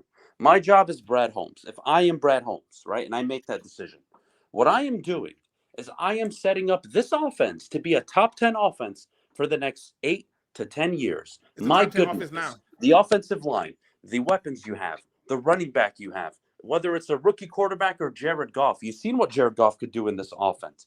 Brad Holmes has addressed the offense. Has he addressed the defense completely? No, he hasn't. Everybody has the right to be upset about it, but that is not the problem because I promise you, I take Dan Campbell, I drag his venti fucking coffee ass to New York. They're 0-5. I drag Dable here, and the Lions are probably 3-2. I can do the same with Robert Saleh. I can do the same with Arthur Smith. Arthur Smith has worked with less. No Cordero Patterson. No fucking Kyle Pitts, and the dude goes out, puts a game plan to stop fucking Tom Brady. I call cap. I'm calling cap on this. And they lose that game by That's bullshit. The bottom line is what you are failing to realize is this. We are missing people who can't help you. Right now, you have a player who can't help you. You got 2 players from this draft right now, and Pascal. Yes, you do. You have everything in front of you. Though. For when? For next year? For next year. I could figure for next year. Right? No. You're looking at players. Players in the NFL are just players. What is the one thing the Lions have never had in their history? We've had Hall of Fame players. You've had All-Pro players. You've had some of the greatest players that have ever played their positions in the NFL. You know what the Lions have never had? A head coach who knew what the fuck he was doing. And that's why we're in this But this is situation. not a head Because I coach promise issue. you have any This other is not a competent head head coach coach. issue. You have any other competent head coach Y'all, who's not listen, shooting this is himself what in the blows my foot mind. like Dan Adam, Campbell has. Adam, You're last a year, 2-3 or 3-2 football team, and everybody's going into the bye week optimistic about this football team. But last they're year, not, because this head year, coach Adam, continues to fuck shit up. I remember last year. Sorry, the year before. I remember we were talking about Patricia. You was on the train. We'll give him a third year. You was on the train. We'll give him that third year, right?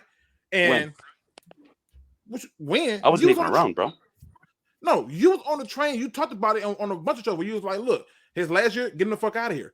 But you was okay where he had to get 3 years. It was a process. It was a whole building process. You talked about okay. I remember our conversation now. Well, again, context matters though, because Stafford was hurt that second year, right? They actually showed improvement for the first 4 games where they went toe to toe with KC and a bunch of other teams. Like you saw something. And me personally, as Adam, I don't like firing coaches when I haven't identified their ceiling. Same with Zach Taylor. You can go to Patricia. You can even go to Campbell now. I don't want to fire Campbell right now. I don't. But we have a major problem with this coach because he continues to put the team in bad situations. Let's say you are the most talented defense, why the fuck are you going for it on 4th and 1 at your own 40-yard line? They don't have the most talented defense. That's why he don't trust these motherfuckers, and I wouldn't either. Why would I trust them? Then punt it. It's not Madden. Listen, you can punt it. You can punt it, right? That's how you punt it, right? That's how you punt it, and you do all that. The bottom line is this, bro. The Raiders went 5 years. You got a bunch of players that nobody accounts for. Roster in the NFL. Ain't nobody over there game planning for Jameson Williams. The Raiders literally got to the playoffs last year without even a head coach. Luke, nobody's game plan for these people. You're just going after all the players. Listen, let me ask you a question. I'm telling you, last year, Adam. the Raiders somehow made the playoffs. Who are the impact players that he brought to the team? Head coach. Wait. Who are the impact and then you go back players to the on years defense? past where it was Sebastian Janikowski. Where's the impact players on defense, Sebastian Janikowski. I ain't seen the impact player yet. The most important position. The most important position. I was told Jeff Okuda's going to have a breakout year. Man, where's the coaching? Listen, Adam. Where's me dragging him in at 12 o'clock at night, sitting him down and saying, listen, rookie. Take a breath. Forget just talking about Jeff Okuda. The most important position, the position of value, says you take the pass rusher, the guy that can get to the ball. He was winning 10% of his one-on-ones. When we gonna get to it? There's no impact players on this team that he's brought in on defense. How'd Jelani Tavai look on Sunday? I'm asking. How'd Jelani Tavai look on Sunday? Everybody looks like that against the Lions. What are you talking about? No. The reality is this. Listen, the Chicago Bears have more wins than the Lions, and we're a better team talented-wise. Why are we keep talking about every team but the Lions? And I don't even mind you talking about other teams. Every but team what is better than the Lions. The reality is the Lions. No, because what you're doing is this. You're trying to deflect from the fact that there's no impact players. Name it. All I need is to give me one impact player. No, where's the impact coaching? Where's the impact coaching? I was told Will Harris impact player into the offseason. Right. So we're gonna skip over the impact player. Where's the impact coaching? Coaching matters more than players, dude. Coaching matters way more than players. How are you? Okay. You out of all people, you know this better than anybody. You should know this. Listen, I'm team coach, but I'm not prepared to put what I'm looking at on players who I'm seeing just get their ass whooped in a one-on-one battle. That's just the truth. The same way I watched Penei Sewell get his ass whooped by Judon in a one-on-one battle. How can you get your ass kicked in a one-on-one battle when? I'm sorry. What you say? I didn't hear you. Luke, you're good. Luke. Will Harris is a impact player. Rumble, Gunner, Micro. No, I'm with you guys. Impact players on the defense is. Look, I'm with you, Luke. Luke, I'm with you. I've been saying it since the season started, man. We got a bunch of glorified second stringers. We have no leadership. I'm tired of hearing Brockers as this leadership guy. You lead by example. You lead by fucking example. You have to go in there. You have to rough the quarterback up. We have no identity on defense. In several games, man, I have seen where that's the GM's and that's the GM's fault, who's drafted 10 of his 15 players on the defensive side of the ball. And I have coaching that has cost us 3 games this year. And if you go back to last year, 5. So I'm confused now because it wasn't a talent against Philly. It wasn't a talent against Washington. We have Alex Anzalone, okay? This guy is an impact player on defense. Next to him, we. No. You Like, know for you're instance, fucked up when your best player's a white dude on defense. Yeah, the play against Minnesota. I'm not even trying to be funny. I don't even think Malcolm Rodriguez, if you put him on any of them other 31 teams, I don't think he starts. He's not a starter. He's not. That's what again, we're saying right now. Again, we have no starter. Point that you guys are making, I wish I could disagree with. I can't disagree, though. You're right. The defense, not the most talented. But that is not the core problem on this team. When I'm but we're not saying that it's a whole But look, problem. to be fair, we should be 2 wins at least. We should. How has the Bears got more wins than the Lions? Come on, man. We are a better team, talent-wise, than the Bears. I look at the Chicago Bears and I look at my asshole. I mean, literally, we've got to be able to beat. Have a better record than them. Patricia had a way better roster. Patricia had a way better roster. He had a way better roster. The defense is already formed. Yep. And he was an ass coach. Right. Yes, Arthur. But he had way better players. Guys, I really want us to take a step back because it's too much lines right now. Go look at the Falcons. Go look at the draft picks they've made on defense, on offense, the Kyle Pitts moves, Arthur Smith. Go look at that roster and tell me the Lions are not as good, if not much better, than that roster. Arthur Smith, somehow, some fucking way, 9-13 with a quote rebuilding franchise. You go to Brian Dable. The Giants were a rebuilding project hire. But the problem is this: 5 games. Fuck it. I'm gonna figure this shit out. Their defense is 9th, though. Their defense is 9th. Yeah, but the defense isn't nice. No, guys. Holy shit. Yes, it is. Jackson hasn't played. Okay. Here's been injured. Hold on about the Giants. Does anybody think that the Lions should be picking at 4 right now? Clearly, there's some fucking problems. Let's be honest here. There's no defending. There's no defending Brad Holmes, Dan Campbell, any of this bullshit. We suck, man. And right now, I can blame Dan Campbell. Like I said, I blamed him earlier. Hell yeah, we can. I think he's relying too much on analytics. I'm tired of the number of people. They're killing me. There's no analytic board that says on 4th and 9, hey, dipshit, we're calling down on the field. Hey, motherfucker, we're gonna go for this right now. No, there's no. Hey, Meyer, 4th and 29, Meyer. It doesn't exist. And the analytics would have told you to either go for it in Minnesota or punt and play the game on the clock. It would have been 105 left. Make Kirk Cousins beat you. And you couldn't even do that. Again, as much as we want to talk about talent and it's a rebuild and it's this and it's that, what I have is a 22-game sample size of this coach not biting kneecaps, but taking a 12-gauge shotgun and shooting his own kneecaps off. That's the reality. That's where I'm at. Does do it. He does. But he has to have a. He does shoot himself, man. Let's admit it. He does do stupid shit. It's what he does. Look, I love the animal. Every coach. I think the Danimal.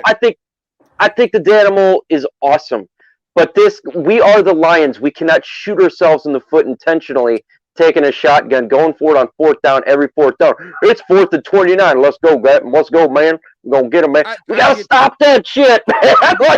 Knock it the hell off. I get it, right? But I can make that same argument for Andy Reid, who goes for 2, and I'm like, bro, you just take the damn Bro, he's Andy Reid. He's Andy Reid. I would suck Andy Reid's dick to have him here. Are you kidding me? Wait a minute. Adam. Dog, I'm not doing that, bro. Adam. Hey. Right, Adam. Shit, Adam. Man. I appreciate you, man, dog. Well, my man. I'm out here, Adam, man. what I'm trying to make to you is, Adam, even the good coaches make dumb decisions. So the dumb decisions I get. But all I'm trying to point out to you is this. Look, you got everybody going, damn, Adam, really? But let me get my man Will in here. I know he want to say something. Will, can you hear me? Yes, sir. What's up? All right. Will, I know Will finna come with a point. I'm probably gonna shoot this shit to high heaven. I know it because it's gonna be all based on analytics. But go ahead, sir. No. Ain't nothing on analytics. You said there was one of the big points you were talking about is defenses making an impact without impact players. I agree that we do not have defense making impact without impact players. Defense and the correlation with impact players. You say we do not have an impact player. I said we don't have any impact players. People that other teams have to come in and game plan for. That's just fact. Yeah. Cool. Do the Houston Texans do? Yeah. They have Lovie Smith. Yeah. Yeah. No. What player? You just I would made say the Derek point. Stingley. He's played better than Jeff Okuda has his entire life. Right. Yeah. What are we getting at here? So Derek Stingley, a rookie, coming out of nowhere. He is already a game plan threat. That's what you're telling me. No, I'm saying he has more impact than what we have on our team. He's having an impact for his team. So what if I told you that only 3 rushes a game right now are they going towards Aiden Hutchinson? I don't care. Anybody who thinks Aiden Hutchinson don't need to be better Wait. is full of shit. No. You just completely strawman the fuck out of what I just said. I did not say anything about him not needing to be better. William, I what said the hell are you talking in the about? run. I have no idea. What are you talking about, bro? Like, bro, I listen, said hold on. in the run game. With Aiden Will, Hutchinson. hold on, Will. First, you come on and you ask, do they Bye, have man. players? Bye, man. Right? Dog, you just actively strawman me. Like, you just What? did not What are you hear what I talking? said. They have Jalen What? Petrie, who's having impact for their team. Bro? I can go down the list. Rodriguez is having impact for our team if we want to make it that argument. What the hell is going on, man? Wait. You can't just say, oh, Jalen Petrie is making an What impact. the hell? There are millions of motherfuckers. Rodriguez is making an impact more than Jalen Petrie. Like, what? That's just a bad argument. I have no idea what's going on, man. This thing went crazy. Look. He's If saying you're talking nobody's about running the people Aiden who Hutchinson change- side. People who change a game plan offensively.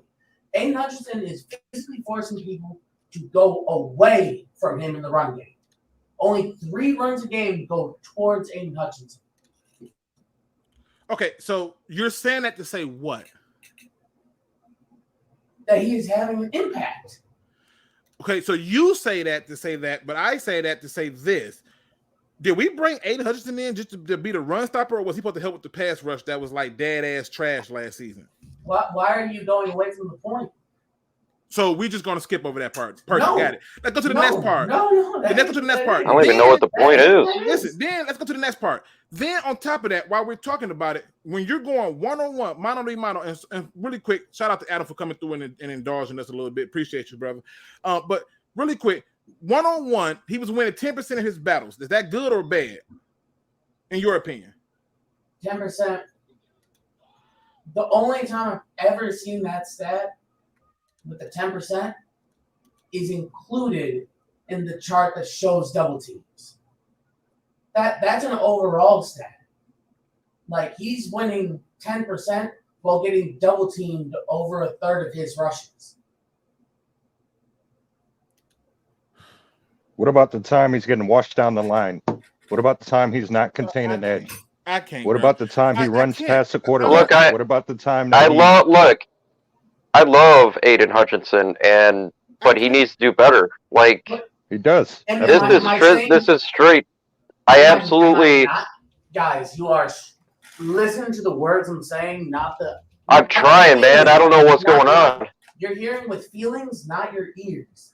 Did I ever? I don't even know what we're hearing. I'm just confused. Hey, dog. You ever hear me say Hutchinson is perfect? He don't need any. He don't need the help. No, I ain't say shit like that. All I said was we had him running, as well as that 10% win rate is also while dealing with a true 33% or higher, I believe, double team rate. Does the stat of 10% say one-on-ones or double teams? That stat is success pass rush win rate against double team rate. Bullshit. What? That is literally what that has been. Got it. So he's winning 10% of his. He's winning 10% of his double teams. What you telling me? How is he winning? Wait. How is he winning 10% of his double teams? No. That's kids combined. Y'all gotta listen to what I'm I'm saying. just real, dude. It's hard. It is. It's really hard to listen to what you're saying, bro. No, shut the fuck up. I'm not. All right. I have no 10% win rate So that's overall versus his overall double team rate. That doesn't mean that it is 10% win rate when double team. No, that's his overall win rate versus his double team rate. So his Does that overall make win sense? rate, hold on. His overall win rate is 10%, correct? Yes. And is that good or bad? You want me to add nuance, or do you want me just to go off of a number like that? All right, we bringing in my man, friendly neighborhood Lions fan. What's going on, sir? Cool, man. Okay, so you don't want to even answer. Okay, cool. Hey, what's up, Luke? I wasn't able to watch the game. I just have one question. Did we win? No, not even close. It's about as confusing as Aiden Hutchinson getting excuses. I do not understand what's happening. I don't know. I never played pro ball or high school ball or Pee Wee or nothing, but I hope everybody does better. And I just think we need help all around, and we need to get people who aren't getting injured and people who aren't injured with serious injuries, at least, to be on the field. So. Yeah, and the reality is that's why I blame the general manager, because we're not getting help from the people that we're bringing here. We're not getting help from that receiver. That's why I messaged you and said I want you to be the general manager. So I'm just saying, we're not getting help from these people. We're not getting help from Pascal. We're not. It's not just that. It's also the other people. You came into the season with $36 million, and now you're down to $2 million, and I can't see what the hell you spent your money on. I just can't. I do not see what you got that helped improve this team in any way. Mm-hmm. I'm worried that all our good players are going to want to leave eventually too. They're not going to want to re-sign or sign new deals, and it'll be worse. So that would suck, but hopefully that doesn't happen. But I don't see why anybody would want to stay if it's still getting worse. And I also don't understand why anybody, we could talk about the injuries, but that's one of the biggest problems we had in 2021 was injuries. We still have injuries in 2022. And you think you think you are afforded the right as a general manager to take other injured players? That doesn't make sense to me. Right, especially when you have injuries to positions that you're already injured on.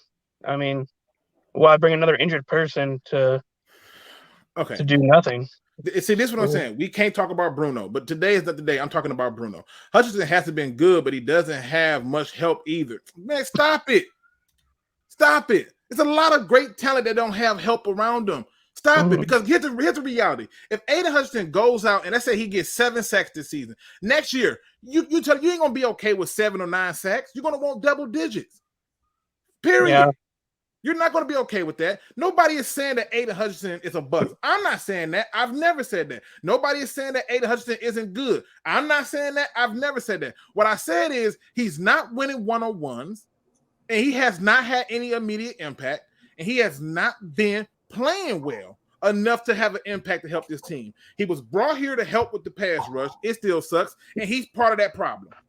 Wait, so Luke, if I get this right, you ain't saying he's bad, but everything you just said leads to the conclusion that he's bad. To you, because you are a super fan of Aiden Hutchinson, and we can't talk about Bruno. No. Don't gaslight here. Why is wait, stop.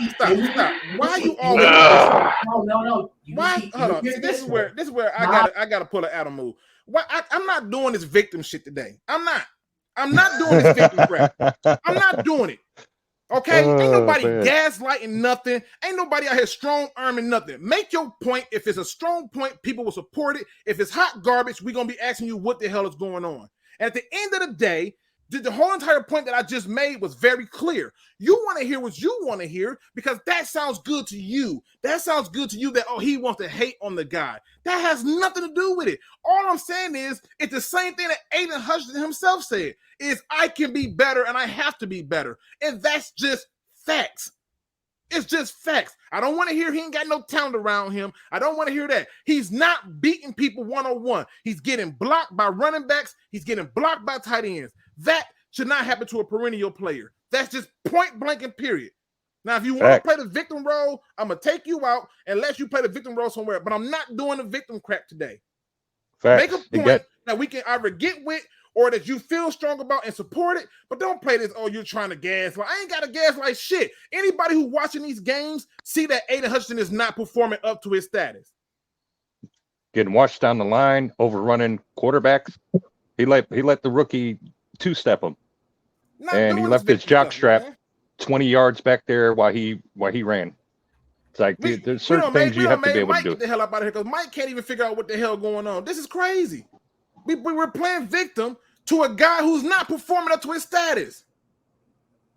Not just the reality of it. Now, if you want to make the point, make the point. But please stop with this. I'm trying to gaslight. And I'm not. I'm telling you, make the point. But I'm telling you, he's not playing well. Anybody who's seen that will tell you he's underperforming.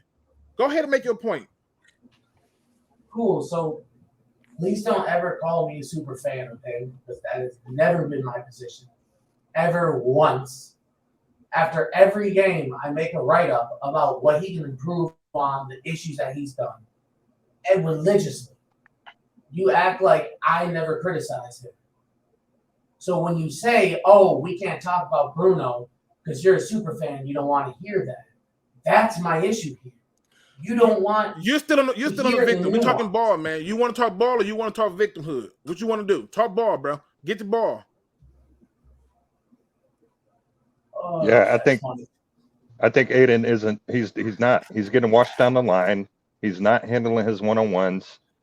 He's not setting the edge. Oh, I get it. He's an edge rusher, but if you're an ededge rusher, how do you end up on the opposite side of the field because you got washed down the line?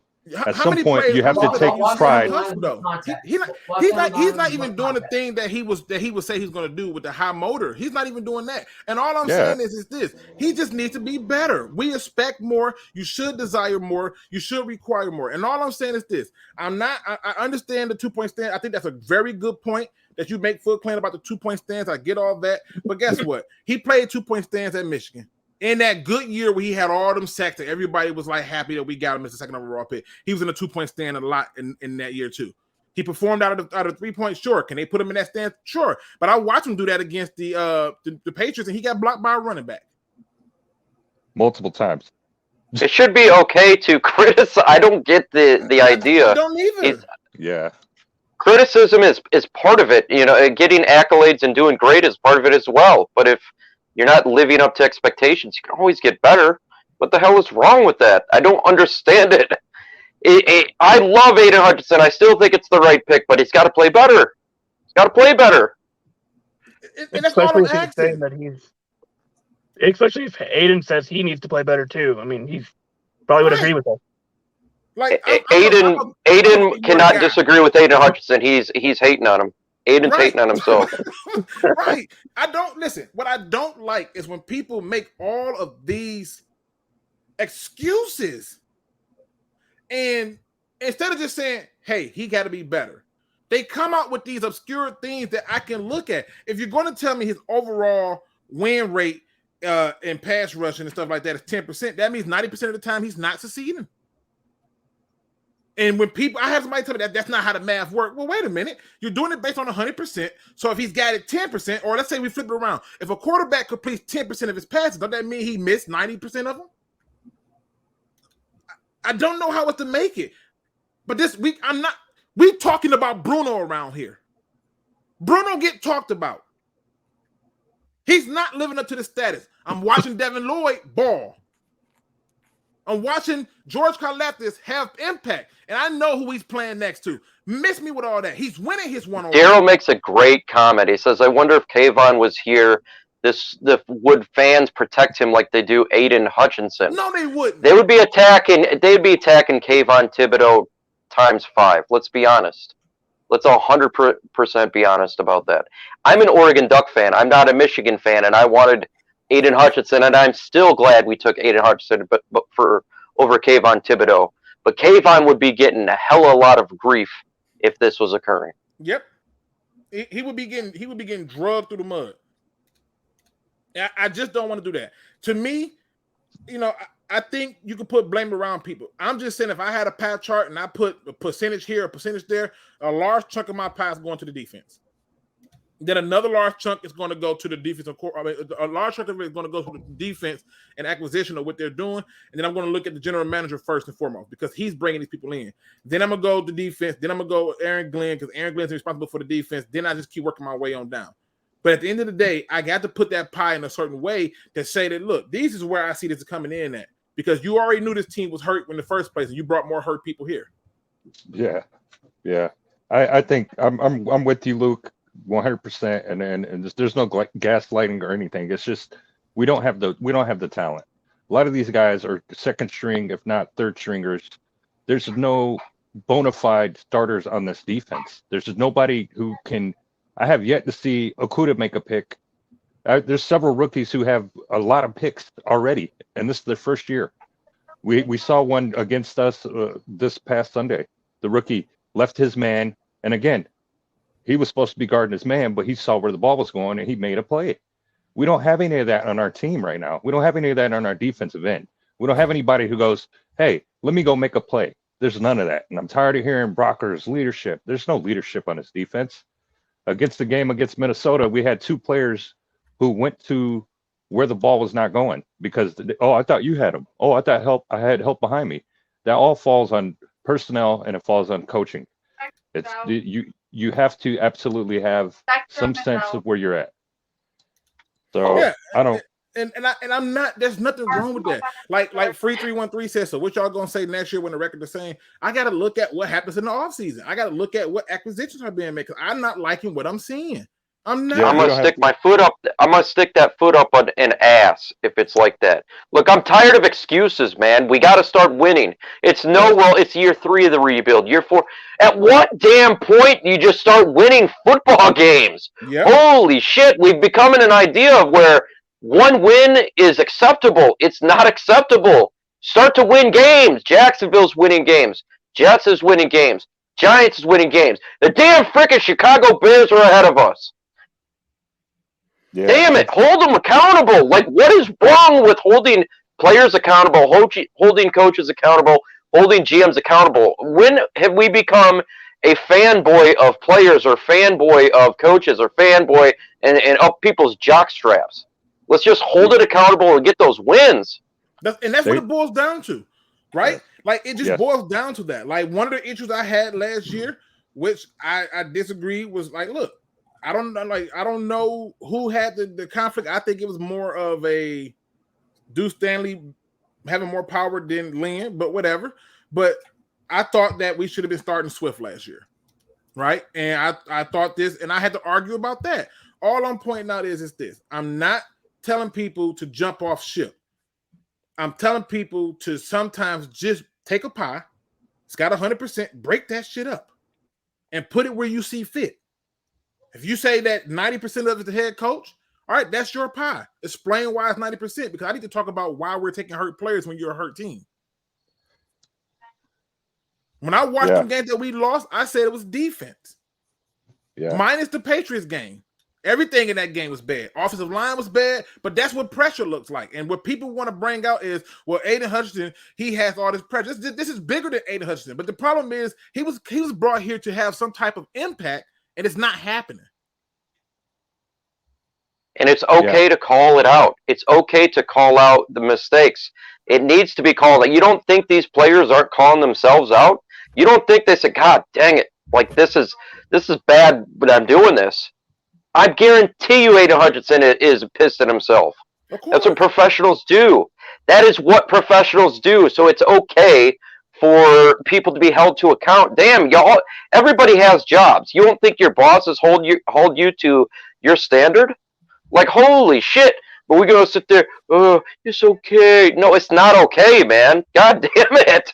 Right. And the thing I look at is this.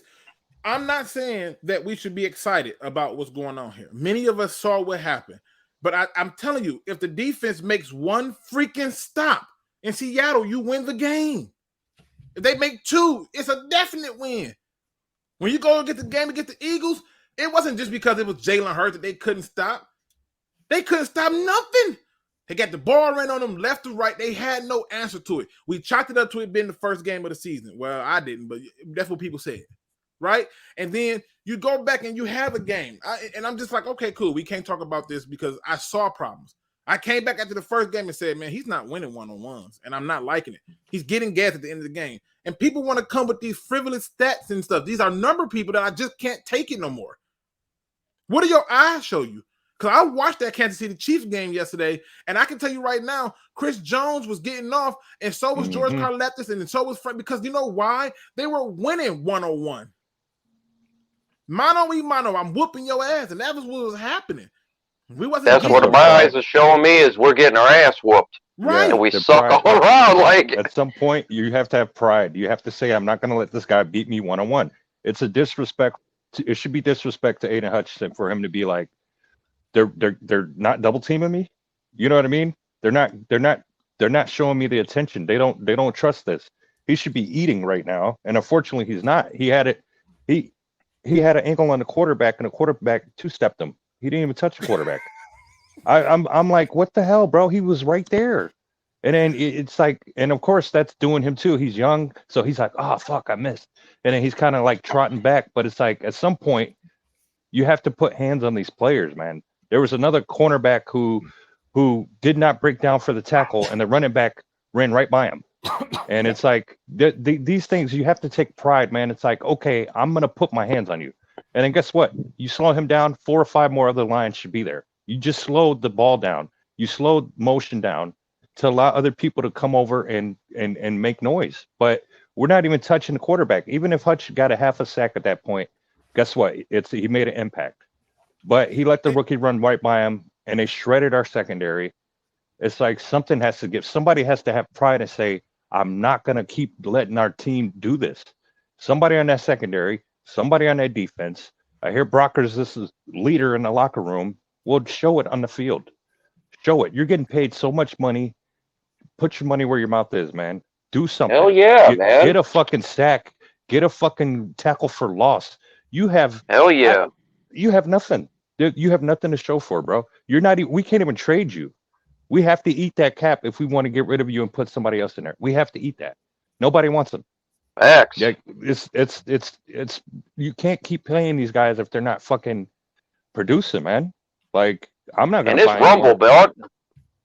Rumble, the nicest guy in the world, bro. Like Rumble is 80. He loves that positivity. But there's failures all around on this team, and they should be held to account. Absolute and utter failure. And they say, well, it's just year 2. Well, it's just year 3. Hell no, man. We shouldn't be 1-4. This is not a good thing to be 1-4, the 4th pick in the draft, have a chance to be the 1st pick. And by the way, we go to Dallas, probably going to lose. Dolphins, we're probably going to lose. Packers, that's 1-7. That's embarrassing. Now, Adam says coaching deserves 70%, GM 15, players 15. Adam, at least I can see that you're breaking it up. I'm cool. If that's your view, pie. I'm cool, right? Because the thing about having these views is we get to see how they age, right? I'm under the belief that that's a little bit different, but I respect the hell that you was able to break it down. That's all I'm asking the fans to do, break it down. Because to me, I'm looking at things a little bit different. I've always looked at things different, and there's nothing bad to it. But, I'm just going to, I don't know who this guy is. I just thought sometimes seeing is believing, and I like what he showed. And I'm just going to show you what he showed. And I thought, well, damn, this, you can't make this up. Right? So he basically called the video, Anzalone regressed these plays. And this is against Seattle. Right? Your kicker can't do nothing, but he's going to give it to you. Momentum is building. They're getting it going. He's giving you all of it. And I, subscribe to the channel and everything, right? So you're seeing all this. He's giving it to you in a snapshot in 5. No chaser, right? Now, let's get to the defensive side of the ball. Right? He's still showing you all of this. And then he breaks into this. Now watch this. Just watch. This is the guy you brought back. Baby. This is the guy you brought back.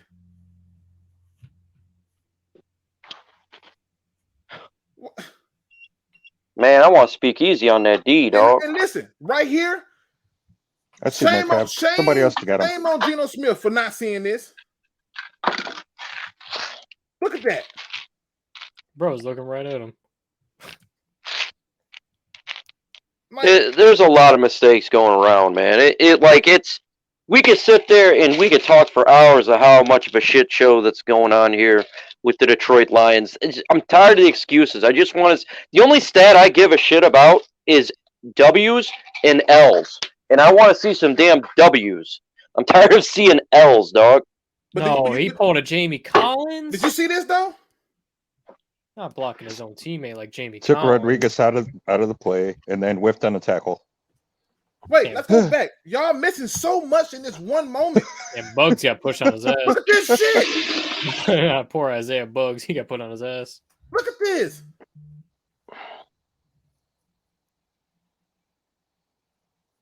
Come on, man.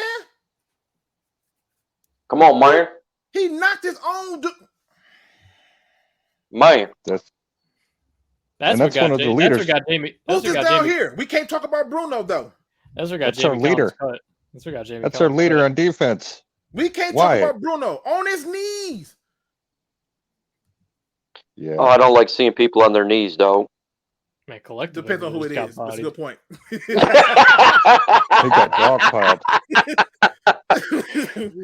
Hey, man, if it look, Listen. man, you just gonna stop right there. I'm leaving it alone. But I'm just pointing it out, people, that we can talk about a lot of things. I'm just telling you, we're keeping people that should not be here. That's all I'm saying. That's facts. I don't know Well, why that- we re-signed him. That's what got sorry. Jamie Collins cut last year. That exact same thing. Remember week 2 last year, he blocked John Pennicini. And why do we keep picking up these practice squad players, man? These are all practice squad players, man. All these guys we re-signed, practice squad players. I'm sorry, man. Why waste because he had a good year? No, I need 3 good years, and then I can break the bag open for you. We have players on here who we're going to be forced to re-sign this upcoming season if we don't trade them. And it's like, wait, what? You want us to pay you for what exactly? You drafted you, and you haven't even played a full season with us yet. Why am I going to want to fucking spend money on you when I can just draft somebody to take your place? Because that's what you are at this point. I'm not dumping the bag on Okuda. I don't care. He has no picks. There's rookies who came in this year who already have picks. He has no picks. He had one good How many game. turnovers do we got this season as a defense? He had one good, two. exactly. As far as I know, 2 and 4 games. maybe 3. Will, how 2 many and 5 turnovers do we games? have this game, Will? I mean, Inter- not we have- this game, but just in the season. We have Go 2 for it. interceptions. We have 2 Gosh, I interceptions. have no clue. 2 interceptions. Our first interception came from the great Will Harris, and the second interception was last game with Deshaun Elliott. We may have fumble. I think we have a couple fumble recoveries, but that's at most we have like 4. So we generate no turnovers. We It's generate none. no pressure. It's so sad that Will Harris got the first one. So We no. generate no run stopping. Nope. All these teams we're talking about, the Bears, Texans, and Giants, all their defenses are better, like by miles. By miles. Exactly, Gunner. By miles. I don't want to hear it. They have decent corners who you can put on the island if need be for a down or two. They have great fucking linebackers. They have great D-line. I mean, their safeties can come in and lay the boom if need be. We don't have any of that, man. We don't have anybody on here who we don't. We just don't, man. We don't. It's unfortunate. All those teams' problems, their offenses suck. That's it. And that's my thing. And they still manage to put up points. I would be more leaning towards the head coach if the offense sucked. If the offense sucked, I'd have been. I mean, one bad game is not having me DEFCON 5, right? Even after that bad game, we're still 3rd in points, 6th in passing, and 6th in rushing. That's crazy, man. Yeah. And your That's defense crazy. is 32nd. Like, let me go. No, someone was talking about the Giants earlier. Their defense is 9th in scoring. They have averaged. They have averaged allowed 18.5 points a game. Their offense tied for 19th, 20 a game. They're 31st in passing and 2nd in rushing. If you had the performance of the Giants defense with what the Lions offense is putting up, are we undefeated? No, Okay. probably We're four- not. we're Bill 4. Belichick- 4-1? Bill Belichick will put it Yeah. in place still. But Yeah, well, we would have beat every other team except the Patriots. I agree with Gunner on that one. We would have beat every other team. the Texans, they're 13th. Yeah, They're there would have been no running quarterback with the Philly Eagles. There would have been none of that running. There would have been none of that with the QB running. I'm The sorry. Texans' offense averages 17 points a game, but their defense holds teams to 20 points a game. That's why they're losing. Their offense can't fucking score. The Bears, they are dead last in passing yards. But their defense is 15th. I wanted to ask Adam this question, and I hope he's still here listening. I wanted to ask him, like, who was the team in NFL history who had the worst defense, and that team was still winning? Like the absolute 32nd worst defense and points scored, and their team was winning. Because I couldn't find one. Maybe I'm tripping. The only argument I guess was the Eagles in that Super Bowl, but they were good in the regular season and the playoffs, just that one game, but they still managed to get a stop. Yeah, like I said, I'm not trying to be harsh. I'm trying to tell you how to fix it. First things first, we got to stop relying on analytics. Yes. Do away with that shit. And Adam make a point. There's probably no analytics that say do that. But somebody in his analytics department told him like this, and he probably didn't trust it. He probably tried to make up for not going for it in the previous game. That may be all true. That's fine. Yes. Like I get it. But like I said, Andy Reid made a dumbass decision. Just take the field goal, bro. I don't even understand why you went for 2 because the field goal puts the game out of reach anyway, right? Like people make dumb decisions. It happens. He had a Dan right? Campbell moment. Yep. Right. He had a Dan Campbell moment. But I'm just saying, how do you fix it? I think they have to go back to a 3-4. They have to. You got to go back to a 3-4, and you got to stand up Aiden Hutchinson and Charles Harris. You have to stand them up. The problem is your only 2 inside backers are Anzalone. Well, that's not true because you can bring Jared Davis back, but y'all don't like Jared Davis because he can't cover, right? But I've seen them blitz Alex Anzalone. It ain't pretty, and I've seen them blitz Rodrigo, and it's not that special. So I'm not knocking the guys. I'm just saying I'm having trouble with what our players are doing. They're just not performing, and we can say it's the coach. That's easy to say it's on the coach and stuff. But a lot of this stuff, I don't think because, we wasn't saying that we wasn't talking about this. Well, I was. Y'all told me not to, but I still leveraged to it against them when they played Washington. But at the end of the day, I'm not seeing a defense that should have did. I thought that game against Washington was too close. I'm like, there was no way the defense is giving up big chunk plays. They still giving up chunk plays. And our safeties, for all they're playing good. The guy you took in Elliott hadn't played a full season in how long? I know you know this one, Will. How many full seasons did Elliott play? 1, right? I have actually no clue. I know he's been injured a lot. But again, that's another player that's been injured that they brought in here, and he's hurt again. Hopefully he played this week. I think they took him out for cramps, so nothing. Okay, cool. But I'm just saying. Yeah. I don't actually have an issue taking Deshaun Elliott for $5 million on a 1-year flyer deal when he is good starter quality. It's just he's just injured a lot, so that's why I let him go. So. And again, I'm not saying Jared Davis is going to save the defense. I'm saying Jared Davis has a particular skill set that can be used out of the 3-4 when blitzing. That's what I'm saying. So if you blitz him, he'd be great at that, right? The same way I think if you move Derek Burns to the outside and blitz him, he'll be great at that. Yeah, you have to. I'm sorry. Go ahead. No, I'm saying they got to change something. Go ahead. They have to. They're not enough with the exotic schemes. You don't have a defense for that. These guys aren't the fastest. Clearly, like you said, Aiden Hutchinson, he can't generate enough leverage from the stance against the pros just yet. It might take another year or 2 for him to build that strength or whatever he needs to. But right now, stand him up. Stand him up. The guy's fast. He's quick. He can bull rush. Stand him up, man. What have you got to lose at this point? You're already 1-4. Start experimenting and seeing what these guys' strengths and weaknesses are. Stop trying to force them to do something that they're not accustomed to doing just yet. You can't expect the Aiden Hutchinson to sit there and take on somebody who you see he should be able to take a tight end. He's not able to. So put him in a position where he's best. You can use all his tools. And I believe standing him up, what have you got to lose at this point? He's clearly. Go ahead. Yeah, so here's an interesting thing I found. So we like rushing for in cover 1, which is an issue because everybody is man-on-man with somebody, which vacates our underneath zones. The reason Hutchinson can't go free ball and do whatever he wants is because he has to do it a specific way because we have no underneath defenders. That's why I'm a big proponent of running more cover 2, running more soft zones, fire zones, in order to make it so he can rush however he wants. And if that guy scrambles, it's not going to be for 15 yards. It's going to be for a sack because someone can come straight up and fill. You feel me? So I'm hoping we can unlock the scheme a little more to enable him to use all of his ability. Because I still think we're hampering him a bit. Because he hasn't even countered inside once with his signature move. My man, just Adrian just came in real quick. I'm gonna give him a minute. Then we go into the final thoughts. Just Adrian, what's going on, brother? What's good, man? What's good? I'm headed to the gym right now, so I'm gonna be quick. You said a minute, right? A minute. All right, say less.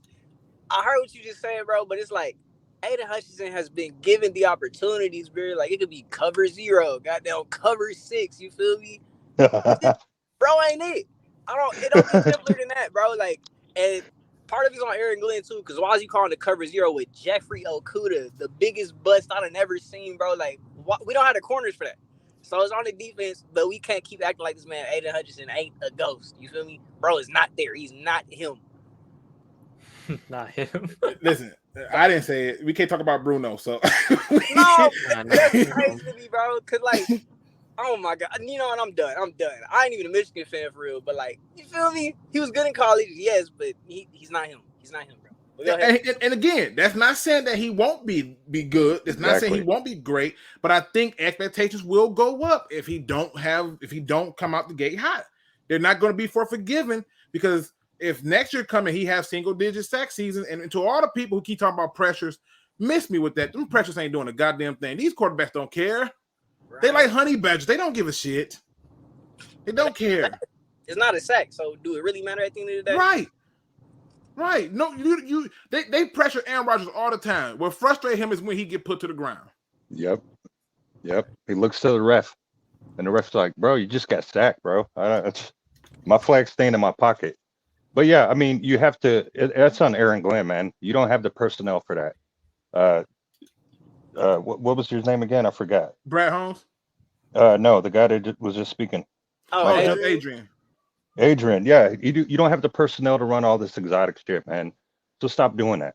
You have to play to your strengths, man. You have to play to your strengths, like you said, bro. Right, like he said, Okudah's not he's not Revis. He's not somebody who can cover one-on-one. We saw that this past game, where it was like, oh, he fell down. But no, he let fucking Petrie or whatever the receiver's name was, he let him fucking just own him. And it's like, and he fell. It's like, you just got owned, bro. And they called a penalty on him. So it's like, enough of this, bro. You're a first round draft pick. At some point in time, you should have watched enough film. You have you should know how all these receivers move and operate. You should know what's given to you, what you can do, what you can't do. Why are you still getting all these handsy penalties? That lets me know you're not good. You're getting beat religiously. Okay, I get it. You're still a rookie. You haven't even played a full season. I get all that. But at some point, man, you have to take pride and go, I'm not going to let my man beat me. I don't care if you have a safety over the top of you or not, bro. You're a first round draft pick, and you have not lived up to the hype. You're not the second coming of Darius Slay. You're not the second coming of Darrell Revis. You're not the second coming of anybody, bro. You can't even be Okudah, man. You can't even give me Ohio State Okudah. You ain't giving me none of that, man. Yeah, I'm over. I'm done ranting, man. My bad. Again, people, I got to get out of here. I got to get my kids ready for bed. My wife keeping them up a few more minutes for me, so I got to get them to bed and stuff. But listen, Will, Adrian, Gunner, Rumble, Mike. I see my man Easy in the building. Say he got to cut that clip up on IG or he'll join. Shout out to you, Adam. Thank you, Toon. Everybody who came in here, man. Y'all, I wish that I can let y'all feel how much love I have for all of y'all who was just a distraction for me today. Just for a moment, just for a second, not nothing crazy. Just thank y'all. I really needed it, and I loved all the energy and stuff. Will, I still love you. I it's not personal. It's not. But I needed this. I needed my brain on something else. That's all. And this was perfect. This was perfect. I enjoyed people disagreeing. I needed all of that. So shout out to everyone who's in here. We go through the final thoughts. Since Adrian just got in here, give him the final thoughts you got for the day, sir. I guess final thoughts. The whole Aiden Hutchinson thing. Number one hater. You feel me? If Aiden Hutchinson has no haters, I'm dead. You feel me? But other than that, Aaron Glenn, bro, like I like the job that he's doing. It just seems like he's calling the wrong plays for the personnel. Like he kind of touched on. You feel me? Like with better talent, defensive coordinator of the year for sure. If that was even an award, but you feel me? Aiden Hutchinson, not the guy. That's what I gotta say, bro. Sick 'em Bears. Will, final thoughts for the show, brother. Yeah, we all got to remember that it's only 5 games into the season, and at most the rookie class, even last year's class, has played only 20 games. So we got to let our guys have time to develop. That's all I got.